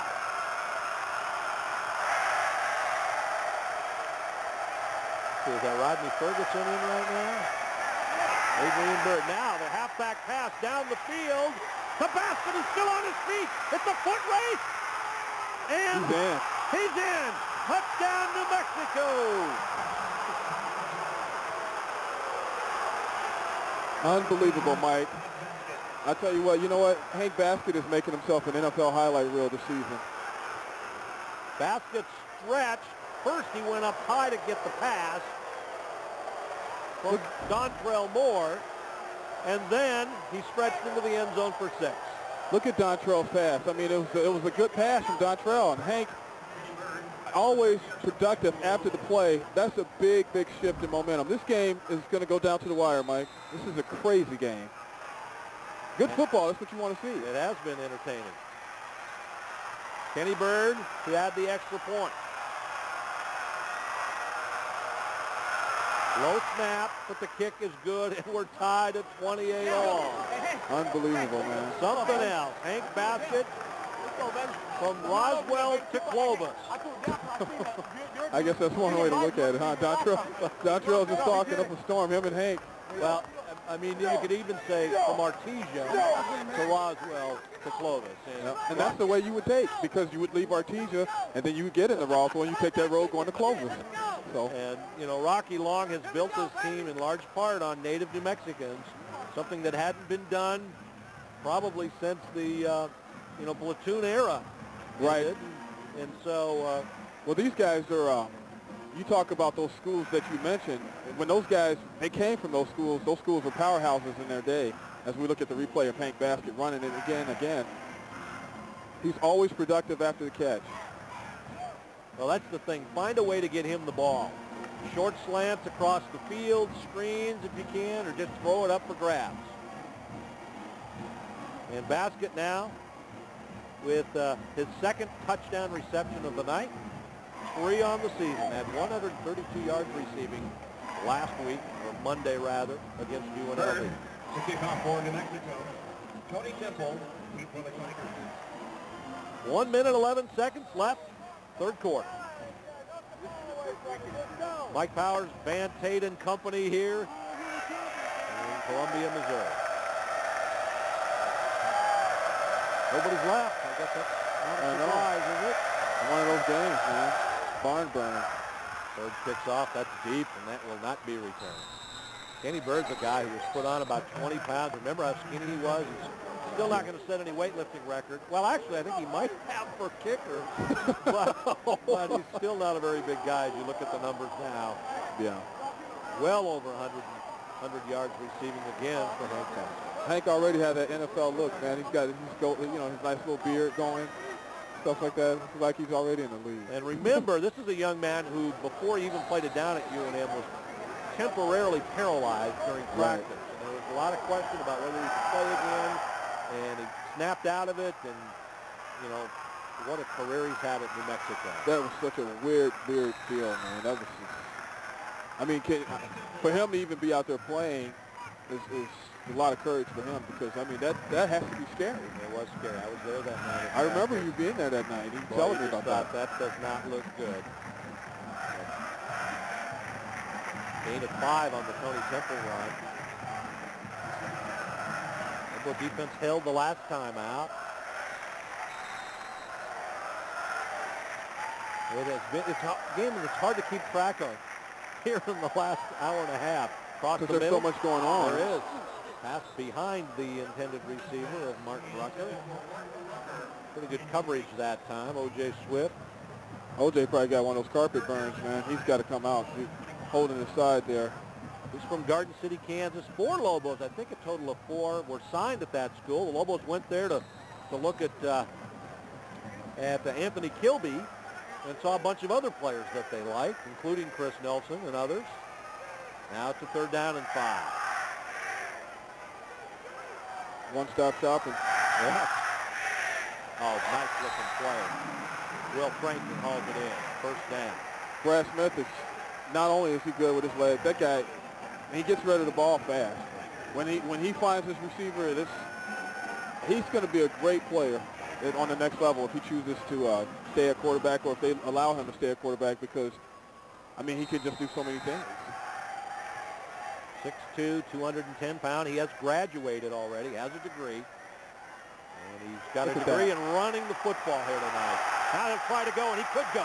He could go past the 50 to the 40, and he's pushed out of bounds. Jarrell Malone finally shoved him out. If he gets into the secondary, even Lobo fans have to say he's a nightmare, but he's fun to watch. He runs just like DonTrell Moore. Look at this, Mike. Look at the moves on Brad Smith. He gets through. Look at it cut back up. Lobo defenders just falling off of him. And then 20 got hit hard. One of the Lobos took a pretty good shot on a block there. Smith has now broken the Missouri record for career rushing yardage. Temple there, and short gain, if at all. It reminds me a little bit of when you were playing out there in the vacant lot, up in the Hobbs, just kind of going through all those little guys. Oh, yeah. Yeah. You know, you remember I was like smooth silk, man. That's the end of the 3rd quarter. We were tied at halftime. We are tied to go into the 4th, 28 all. We'll be back with what could be the final 15 minutes after this.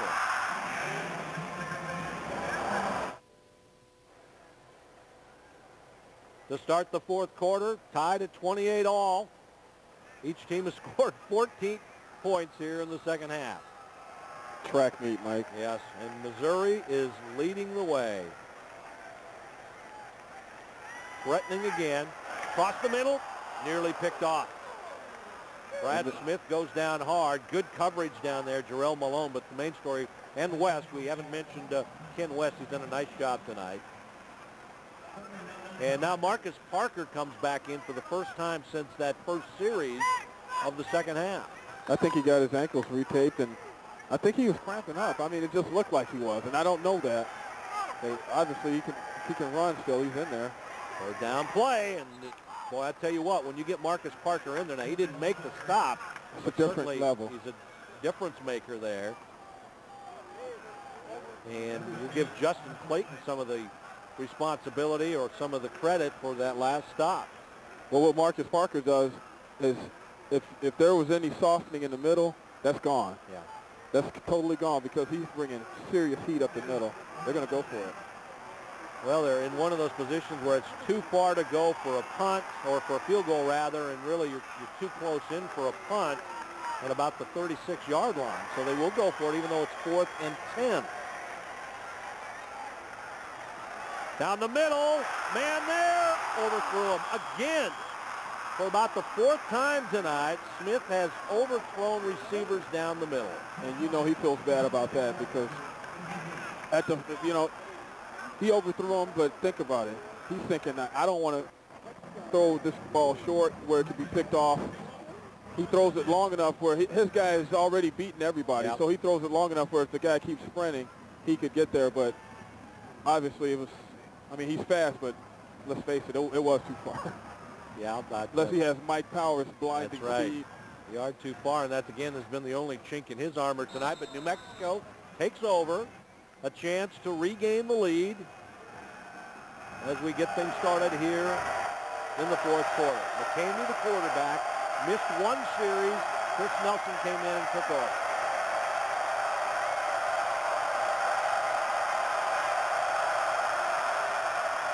Straight drop, and nothing there. Oh, but that's going to be a flag. flag. Baskett was the intended receiver, but there was contact as the ball got there.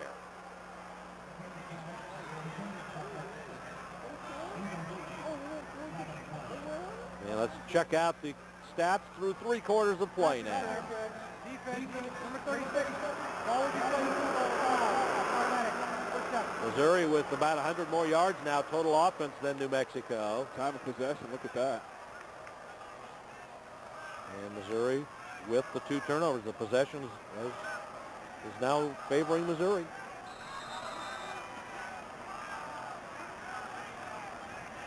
And the penalty gives New Mexico first down.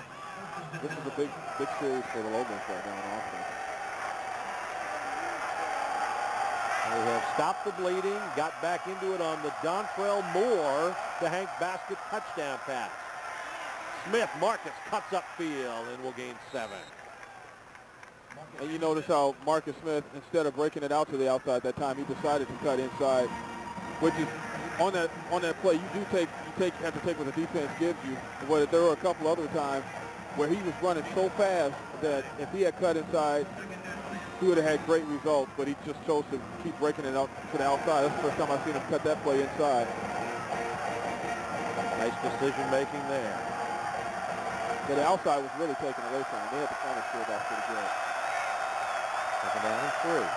McKamey pointing out something about the defense to Baskett. Now, Baskett pulls up, going downfield, open, caught, down at the 5-yard line. Hank Baskett and Kole McKamey again. They were talking to each other before the snap of the ball. That's called kink, Mike. That's all that is. I mean, Hank running what looked like a 9 route. Cole stepping back and just hitting him. That's called kink. Let's take a look at the replay, Mike. There it is, right there. You see McKamey looking over there, points him out. Beautiful job by our production team.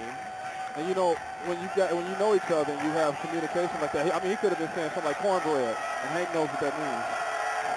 Great play right there. They mark it at the 7. And up the middle. Just a short game. Xavier Jackson with the stop. And DonTrell Moore getting some help up from Kilby. I like DonTrell's little Jim Brown routine. Lay there for a while. Look at that. Approaching 200 yards receiving now for Hank Baskett. HB3. On the sidelines. At the moment. A little bit surprised. Second down play. McKamey will keep it. Looking across the middle. Watch. Intended receiver that time. Logan Hall. Looked like Logan Hall, and looked like it was right in his hands from the angle up here. That's surprising that Logan Hall dropped that, because Logan Hall had great hands all last year. Look at this, Mike. Logan Hall running a drag route, and yep, they hit him right in the hands. Had to stretch out, but it looked like a catchable ball. Now the third down and goal play at the 3. Hank Baskett back in, wide left. He's working against A.J. Kincaid one-on-one. Will they loop it toward it? Option right side. McKamey, touchdown. Wow. Now that Kole McKamey just showed how fast he was. He had to run all the way out to the track because he had that much speed going. As soon as he hit that corner, that was it, Mike. There was no way they could catch him when he got to the corner. Terrific call by the Lobo coaching staff. I think everyone was thinking Baskett to the left. The decoy. Option to the right. And great blocking there. Bird. And one of the defenders ran right by Kole. He went for the pitch, man. That's what happened. That's exactly what he did, and that was Jason Simpson. I think when you're that close, you take your chances on the pitch and go for who's ever got the ball, but Simpson's been an outstanding player, and that's going to be blocked, but I think we're going to have a flag. There's a flag. Yeah, they were back there before the ball was stabbed. Now we got some temper flaring. Lorenzo Williams with the block right through the middle. He's upset about the call. Number 99, 6'2", 280 pounds. And the discussion. Before the ball is snapped, offside. A defense, number 99. Half the distance, replay zero. Second time. Now you know why Lorenzo was arguing. Second time Missouri has been offside on the extra point. Well, they know how big this extra point is, Mike. Those guys are just trying to get back there and get it. Kenny Bird lines it up again. The young man from St. Pius High School. Never played football until he was talked into coming out for the team a couple of years ago. Was a soccer player at Pius. Kicks it through. And New Mexico back up by 7. What a Saturday night this is. 35-28 our score.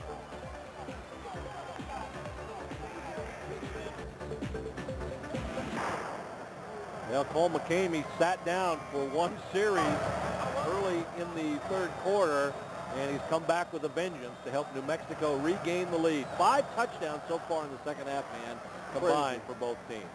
Crazy game. It's like the old, before the Mountain West, the old Western Athletic Conference. Temple, sidelines, and Missouri will start with great field position. That kid is so fast, man. He is so, I mean, it looked like he has wheels on the bottom of his feet and an engine pack on his back, you know. I mean, that kid is lightning quick. And he's upset with himself about something there. I don't know, but probably because he probably thought he was one good cut away from running it back or something. There's the last scoring drive. Took less than 2 minutes. McKamey ran it in the last 3 yards. Lobos are 1-0, looking to go 2-0. Matching the best start under Rocky Long. Inside screen. That's X. Down the middle to the 50. Good call by Missouri, the little screen there, because when you have that many defenders rushing to the backfield to get to the quarterback, there will always be a receiver open. Somebody else cramping up there. Aleem Harris is cramping up. And again, we don't know exactly what the problem was with Marcus Parker, but it looked like cramps. And again, this is very hot and very humid here in Missouri tonight, which is, of course, no surprise. And you've got to stay hydrated. And Harris will walk off the field right now. If you look at the replay, see, anytime you come up under the defense like that, you're going to get something, get some good production. And Aleem was on the end of that play. There he goes right there. Stretched out. You see how heavy he's breathing there. Ball spotted just shy of the 50-yard line. First down, Missouri. Smith, right side. And he'll wisely run out of bounds after a gain of 8. Gabriel Fulbright there taking a swipe at him, trying to smack him on the back, saying, man, you are good. That guy has just that's like a running back being your quarterback. It is. He's like DonTrell Moore with, you talk about somebody who could really throw far downfield was, gosh, who am I thinking of? Hold that thought. And nice play there by New Mexico. Coming up to make the hits, Ken West, who's had a very good night.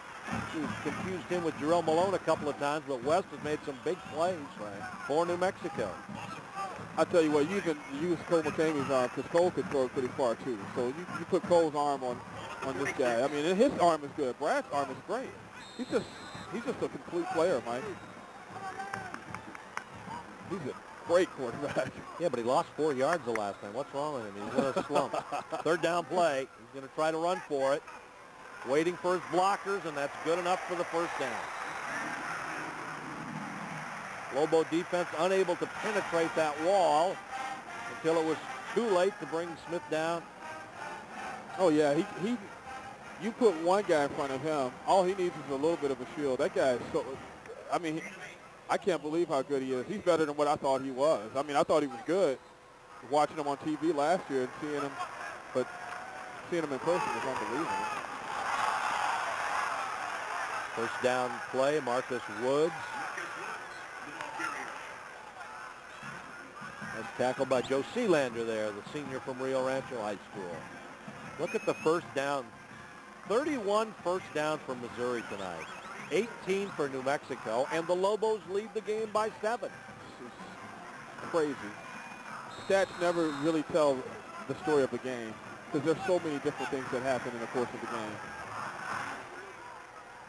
That's why we're glad everybody's watching tonight, and you can see for yourself. Smith with the pitch. Wood cutting back. Hammered shy of the first down marker, but Blake Lagone is over there, as well as Justin Clayton for New Mexico. And Tyson Dickmore there, number 9. Starting safety for New Mexico, a young man from Las Cruces High School. And that's the guy who can run, and that's the guy who can play receiver too, Mike. I know I'm always saying, man, what an awesome receiver he was in high school. He really was. Third down and 3. Flags come flying in. It'll be short of the first down, but we'll have to check out the flag. I think it's on the Lobos. I think this is a first down again for Missouri. Unless they were drawn off sides, but I don't think they were. I think they jumped off quick. You know, through 3 quarters, New Mexico had 8 penalties and just 1 for Missouri. Offside. Defense, number 57, 5 yards, first down. And for New Mexico, Stephen Hutchinson jumps off. Rocky does not look happy about that. Hutchinson, the sophomore from Elgin, Texas.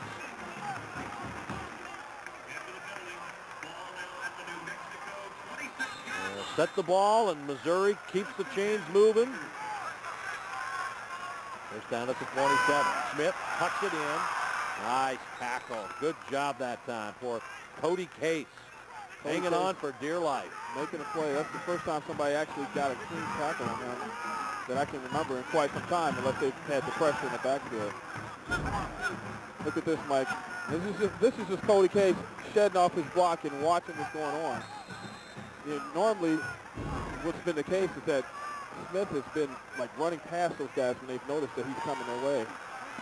Like there. Again, left side. They had the trip set to the right, and he ran it to the left. Quincy Black among the Lobo tacklers over there. And if you're Smith, you got to be a little bit tired. Yeah, that's true. Well, you know, he'll start getting tired. I don't know, Mike, the adrenaline in this type of game like this, you might not feel tired until tonight. You just fall out in the room or something, you know, and just fall asleep wherever you're standing. Probably. And we still have more than 8 minutes to go here in the 4th quarter. Another third down play. Missouri's been very good on third down, and we'll talk about it. They'll talk about it. So Missouri will use its first timeout of the second half, and we'll take one as well. Lobos lead at 35-28. We'll be right back.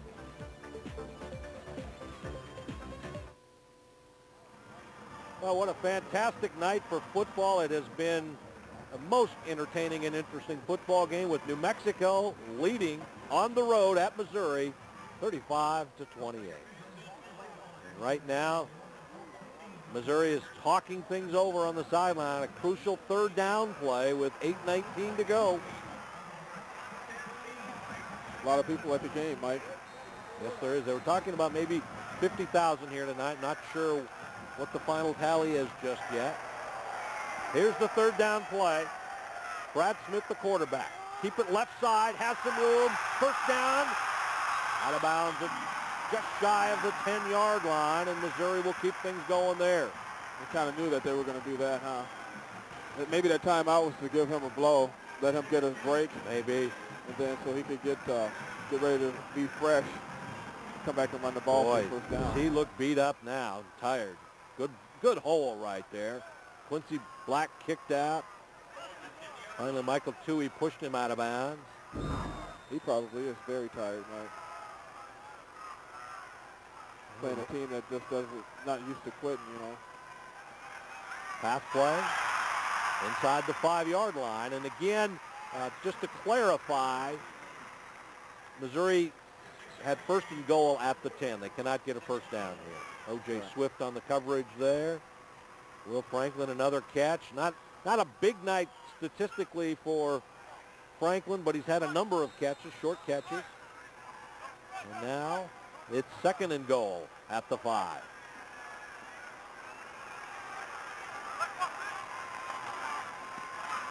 There he goes. Touchdown. Flag flies, though. We may have a hold against Missouri. Right in the middle of the pack. Yeah, he had a great team. Holding. Offense.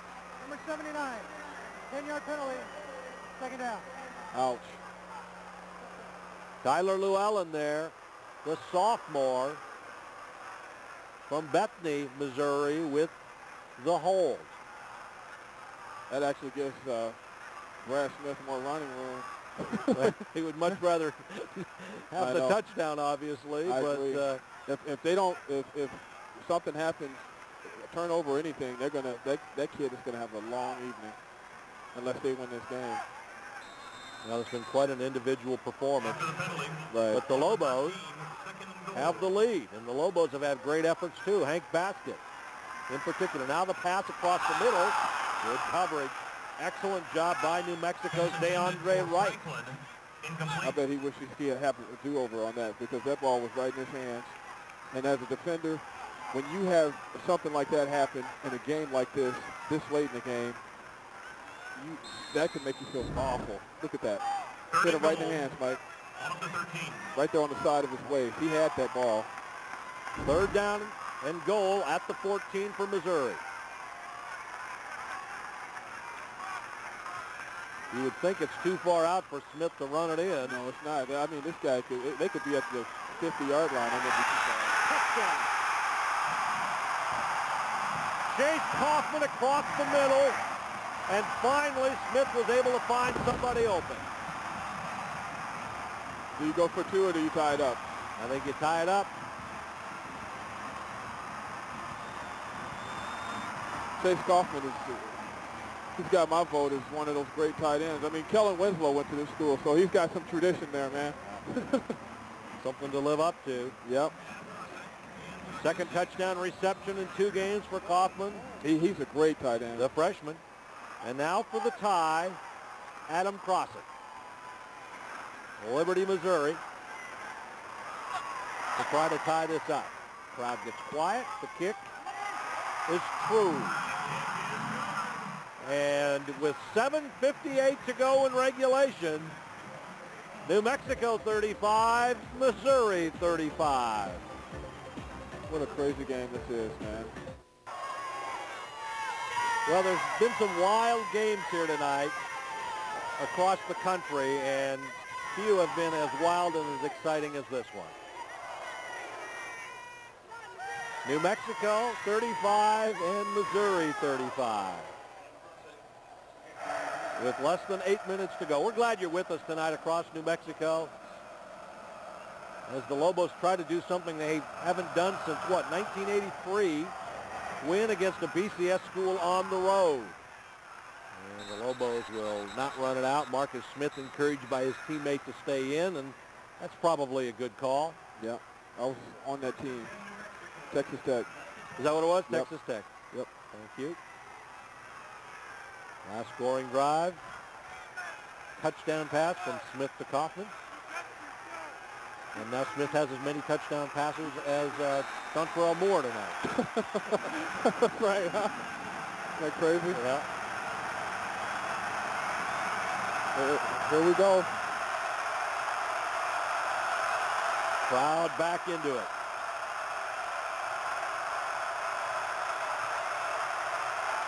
Line Cook to center. DonTrell Moore. Lost the yard. Xavier Jackson there. Jason Simpson there. There was nowhere for DonTrell to go. He really had nowhere to go. The conversation we had during the timeout was, what kind of New Mexico offense will we see? Will they try to pound it? Will they try to mix it up? That wasn't much of a pound there to get things started. No, it wasn't. It wasn't. Maybe. Well, you need to get a first down or two here so that Missouri doesn't have great field position. It's, obviously, if you keep the drive alive, that's the thing. Right. Down the middle, through the hands that time of Travis Brown.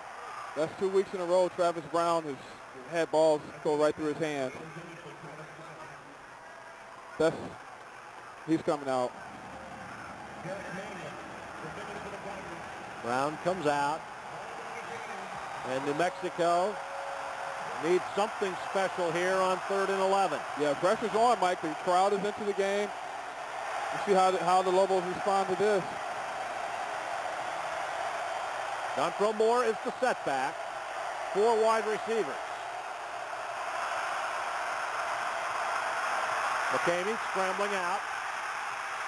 He's going to try to run for the first down. He got it. And it looks like he's got it. The wheels can run with this gentleman. He's not, you talked about a couple of the running backs were wheels on them. Missouri with wheels, and this is a big-time play. Big time. Wheels on that bus going round and round. Kole McKamey, that is, looking at his first down marker and keeping his feet in bounds. That just shows you how bad that guy wants it. 3rd and 11, and he gets about 11 yards and a foot. 35 all. A field goal might win this one. Marcus Smith cuts back, has some room. First down, gain of 11. You notice something, Mike, about that fly series play? The 2 times that he's cut inside, that's been the most productive. Yeah. Because those guys are trying to follow him on the pursuit, and they're going outside trying to stay with him. But watch this.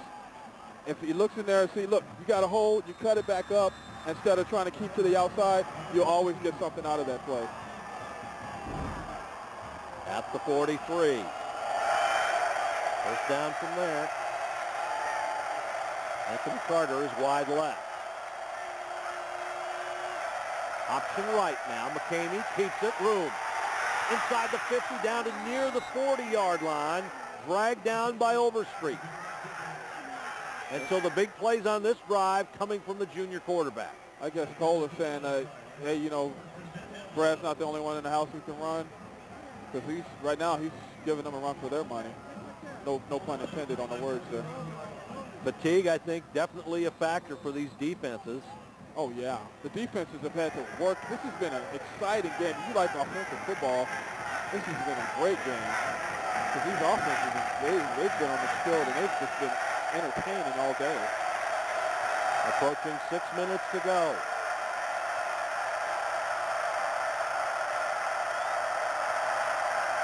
Straight back, McKamey. Open. Baskett. Still on his feet. Do we have a whistle? Yes. At the 20-yard line, Hank Baskett with the catch. He beat his man but slipped, and the Lobos are in great shape. Wow. I thought there was a whistle on the play when you said that, Mike. I was looking for that, but wow. The Lobos have just shown that they can come back. Look at this. Look at the protection. This offensive line, the Missouri coach said that he was concerned with the size, and he probably had a legitimate beef there because those guys are just, even if they're just standing there, they're in the way. Yes, they are. McKamey, 2 outstanding games back-to-back now. 3 if you count the Emerald Bowl against Navy.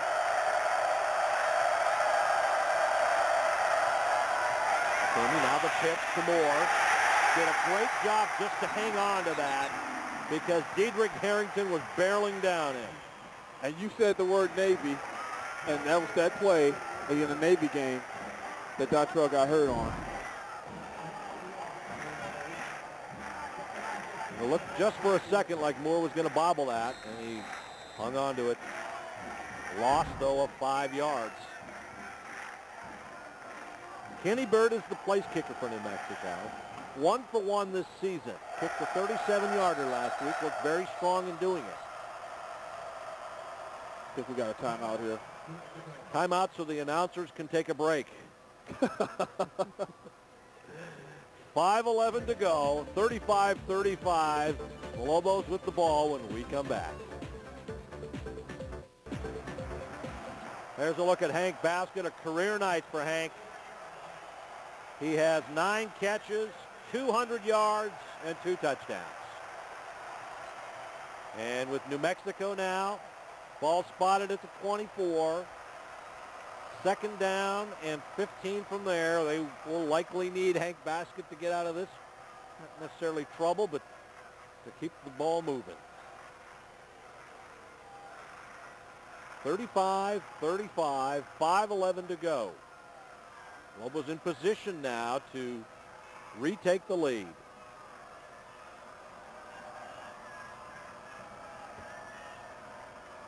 Officials waiting now for the timeout to end. It has happened. And here we go.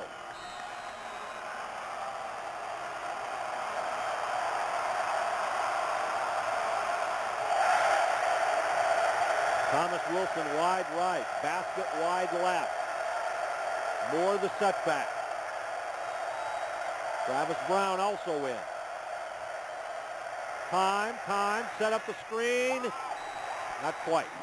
Intended receiver was DonTrell Moore. Jason Simpson helped to break it up. And DonTrell had nothing but green grass in front of him if he had caught that ball, Mike.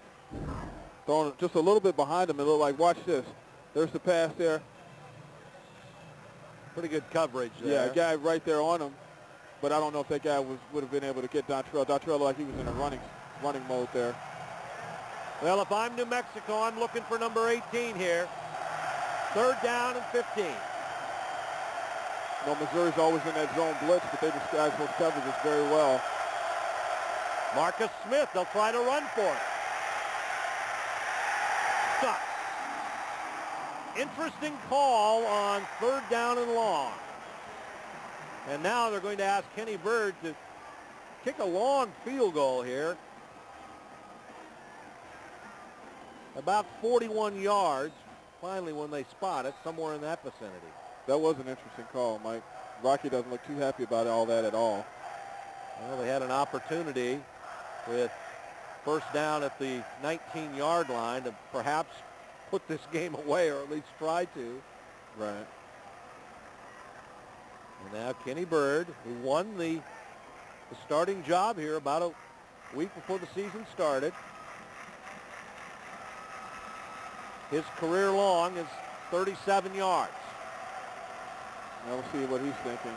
And this will be his longest attempt.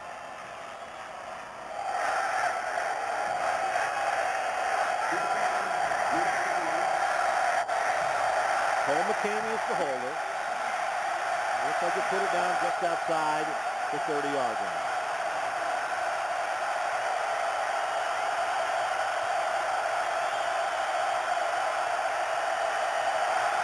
On its way, right down the middle. Wow. Kenny Byrd with his career-long 41 yards to put New Mexico up 38-35 with 4:22 to go. I just saw Kenny Byrd take the biggest gas at the end of that I've ever seen on a field goal kicker. Now look at that. Boy, I right tell you what, down the middle. That's pretty true. Look, maybe we'll see him take it. He just took a big, deep breath. He was and he's hoping he's not called on again after this kickoff. like, yo, you all leave me alone, man. Stop him. Go defense. Go defense. Yeah. And again, the crowd is hushed here. But 4:22 That's a lot of time is for Brad a lot Smith. of time. And this will be a key kickoff here. You don't want to kick it out of bounds. You know, the ideal situation, of course, is to have no run back at all. And there's your attendance tonight, 50,701.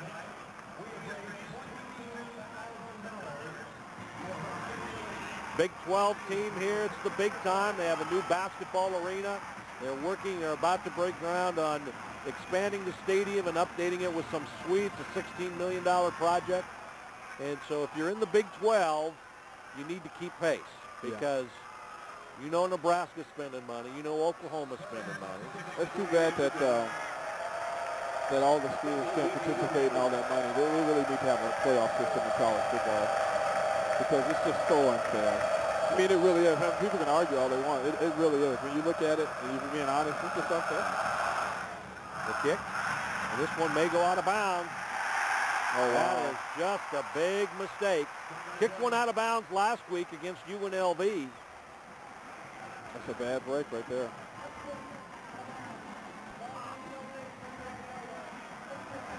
So sometimes, again, after you make a big play, it's hard to get refocused. Yeah. Okay, what do I need to do? What's the letdown? It is. You're so excited, and he's obviously upset.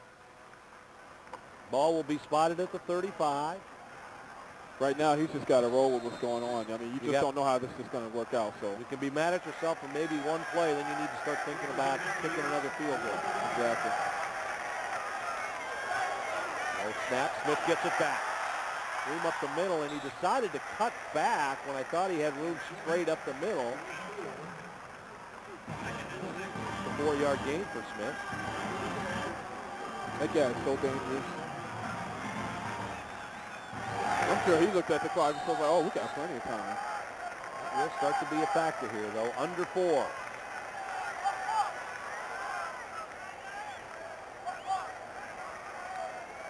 Blitz is coming. Good call on the little screen pass. Here comes Woods. Didn't pick up much, though. 2 plays and only 6 yards picked up, and they'll waste about a minute 20 or so. Yeah, that's the one thing about it. You need to start finding those sidelines when you got the clock running. They don't seem too concerned about it. Maybe they just want to run it down and have a shot at the end zone at the end. Third down play. Across the middle, it's picked off.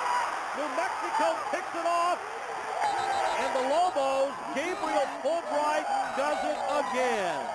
He has a mouthful of gold, and he's making golden plays. That's the second pick today. Look, Gabe, and you know his mouth is just going. Gabe is running his mouth right now. If you had a mic down there, you know, look at that. Gabriel Fulbright is money. Yeah, he is. And we talked about that at the beginning of the game. I mean, when they need something to happen, it's Gabe Fulbright. What happened at the last game? UNLV had a shot to win it. Gabe Fulbright, interception.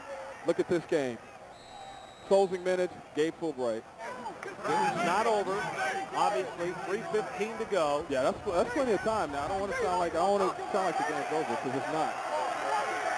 A couple of timeouts left for the Missouri Tigers. Handoff, running room. DonTrell Moore. Brandon Massey brought him down. I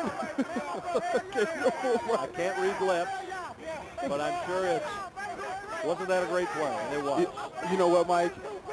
We need to have an open mic night with Gabe Fulbright. Look at all that gold in his mouth. And in case you're wondering at home, that's a pop-out set of gold teeth. Those aren't his real teeth, so he can pop those out, and his parents are real happy about that. Ball at the 12-yard line, first down from there. Lobos taking their time. Under 3 minutes to go.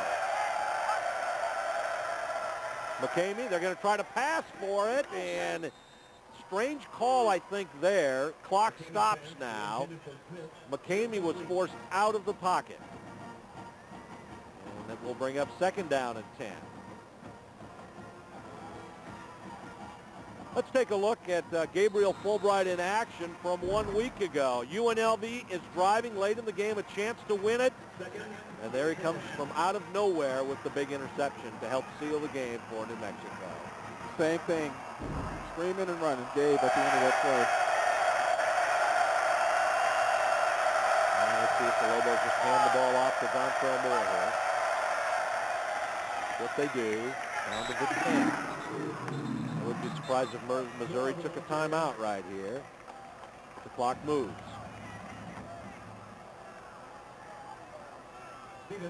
By the time the ball is snapped, it could be at about the 2-minute mark. And it will be, Mike.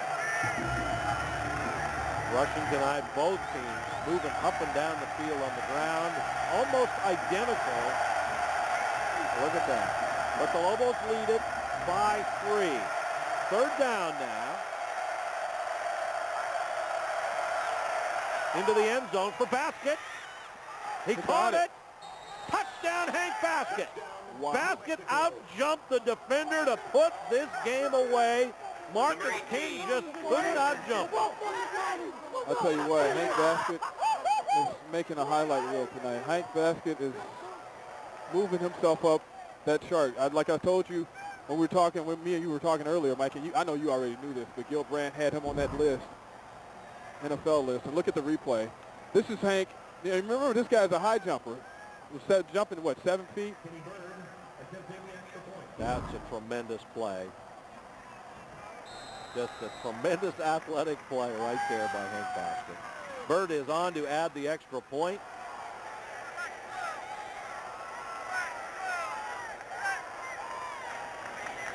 And he does. And New Mexico, with 2 minutes, 1 second left, lead by 10. And on the left there is your likely Mountain West Conference Offensive Player of the Week. This is tonight, 3 touchdown receptions and more than 200 yards receiving for the senior from Clovis. HB3.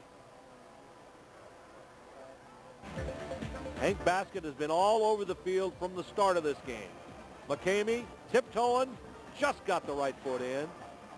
Hank catches one right here and raises to the end zone from DonTrell Moore. And now, across the middle, inside the 10, and the touchdown.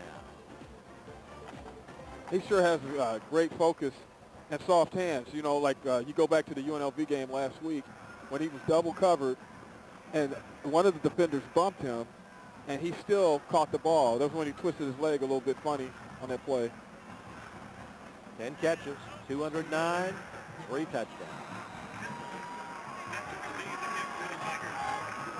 And Bird, I can almost guarantee you, will not kick this one out of bounds.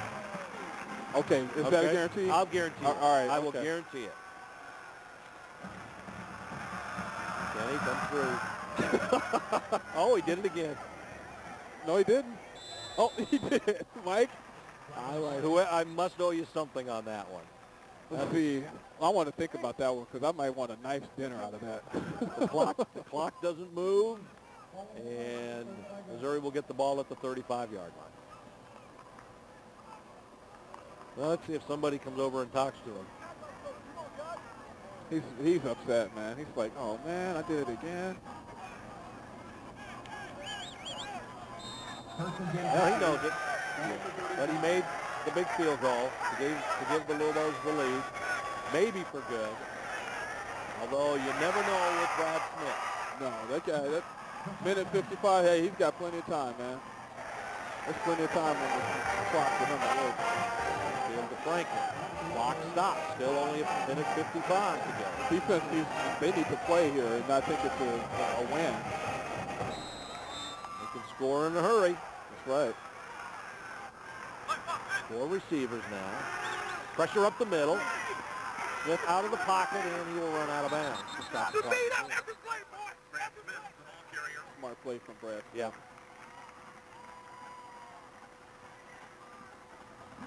New Mexico, as we mentioned, back home next week. There's Everroy Thompson, who has a touchdown to his credit, a controversial touchdown. Right?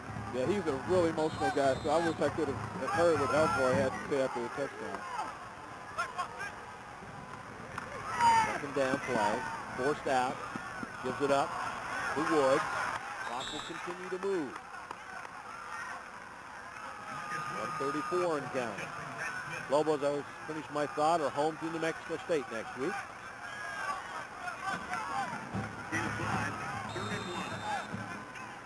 Third down play. Of course, it's not really the downs that matter.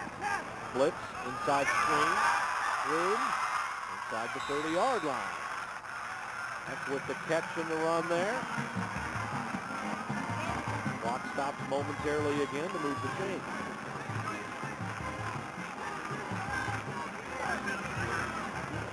Last week, UNL on Monday again, UNLV scored late and then covered an onside kick as that ball was thrown away. That game was crazy. Well, no crazier than this one, certainly. I know. It's been an entertaining game, very entertaining. Both teams just serious offense.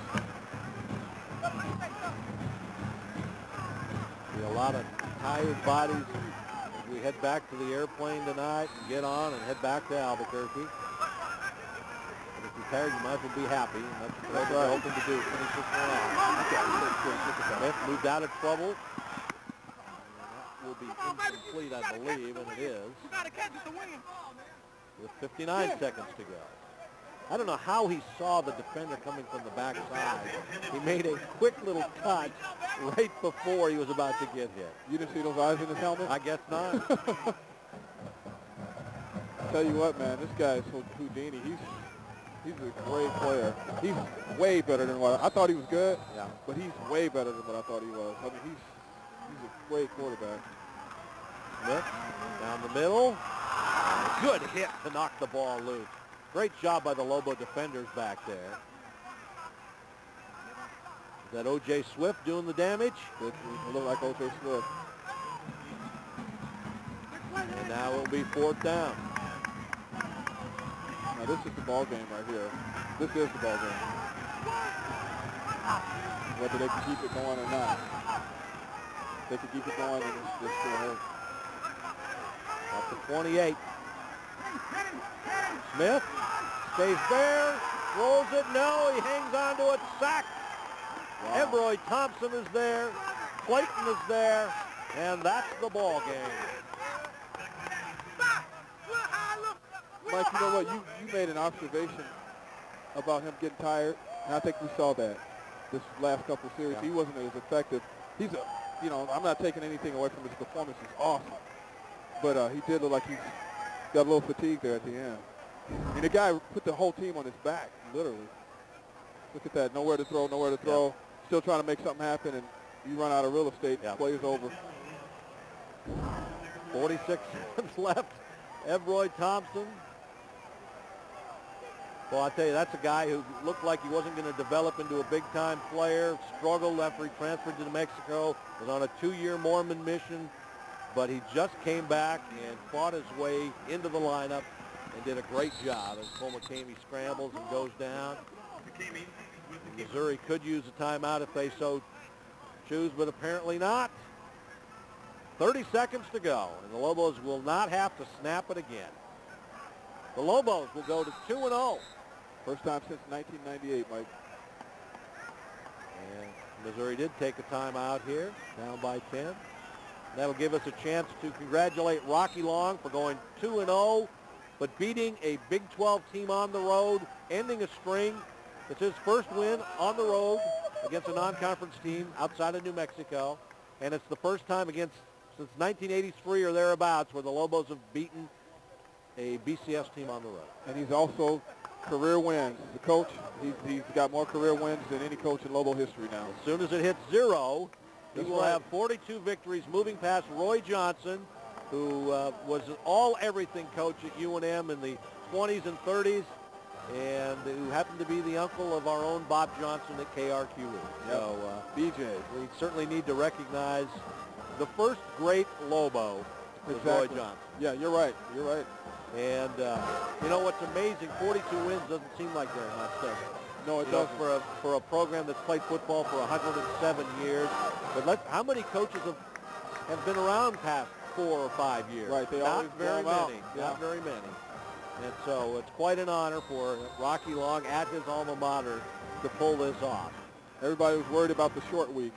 Yes, and we haven't really talked about that, and that's a great job by his coaching staff to turn it around. Right. And talking to Greg Remington, the sports information director at New Mexico before the game, he thinks it's the first time since maybe 84 where the Lobos had that short of a turnaround. Right. And to win against UNLV on Monday and then to win at Missouri on Saturday, I think is phenomenal. It tells you a little bit about what this team is like. And then, you know, these guys, the guys who are seniors now, like Hank, you were pointing out Hank and Cole and DonTrell. I mean, these guys, they came from high school programs that were just, you know, they ruled. They were dominant. I mean, those guys, that's all they were used to is winning. And you add, and you even throw, you know, you're looking at Chris Nelson, you even throw him in the mix. Look at Kenny Burke talking a little smack over there, huh? You throw Chris Nelson and some of those guys from that JC in the mix. I mean, Kilby and all those guys were used to a winning tradition where they came from. Right. So, I mean, it's just, and I know Kilby went to Manzano first, but I mean, like, his junior college days, he was very successful on a successful team. And you got that kind of mindset. There's nothing you can do to replace that kind of mindset. That's something that those guys take, and they take it to a game, and it's very effective. Missouri has used its last timeout, and this will be the final snap of the game. Kole McKamey says, yeah, for tonight, we are number one. And the victory is about to go in the books, 45-35. And there are a smattering of Lobo fans up in this corner over here. And Rocky, you know what? There's quite a few Lobo fans. They look up here too, Mike. Yep. Some cherry and silver up there.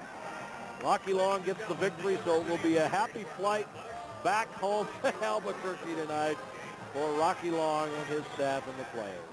Once again, our final score here in Missouri at the University of Missouri. It's New Mexico 45, Missouri 35. We'll be back with some highlights and a final thought or two right after this. There's the number. It's in the books. New Mexico victorious on the road at the Big 12 school, Missouri. 45-35, your final score. And just a wonderful night for the Lobo offense. And it's those Eastern New Mexico guys, man, call them the Bermuda Triangle or whatever, because they know what they're doing. A flurry of touchdowns. The first one going to Mulcrone, and then the Eastern New Mexico connection starts to work. Baskett hauling in one from Kole McKamey.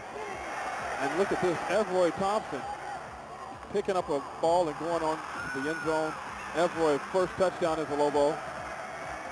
DonTrell even getting into the mix, huh, Mike? DonTrell, 94 yards rushing and a touchdown pass to Hank Baskett.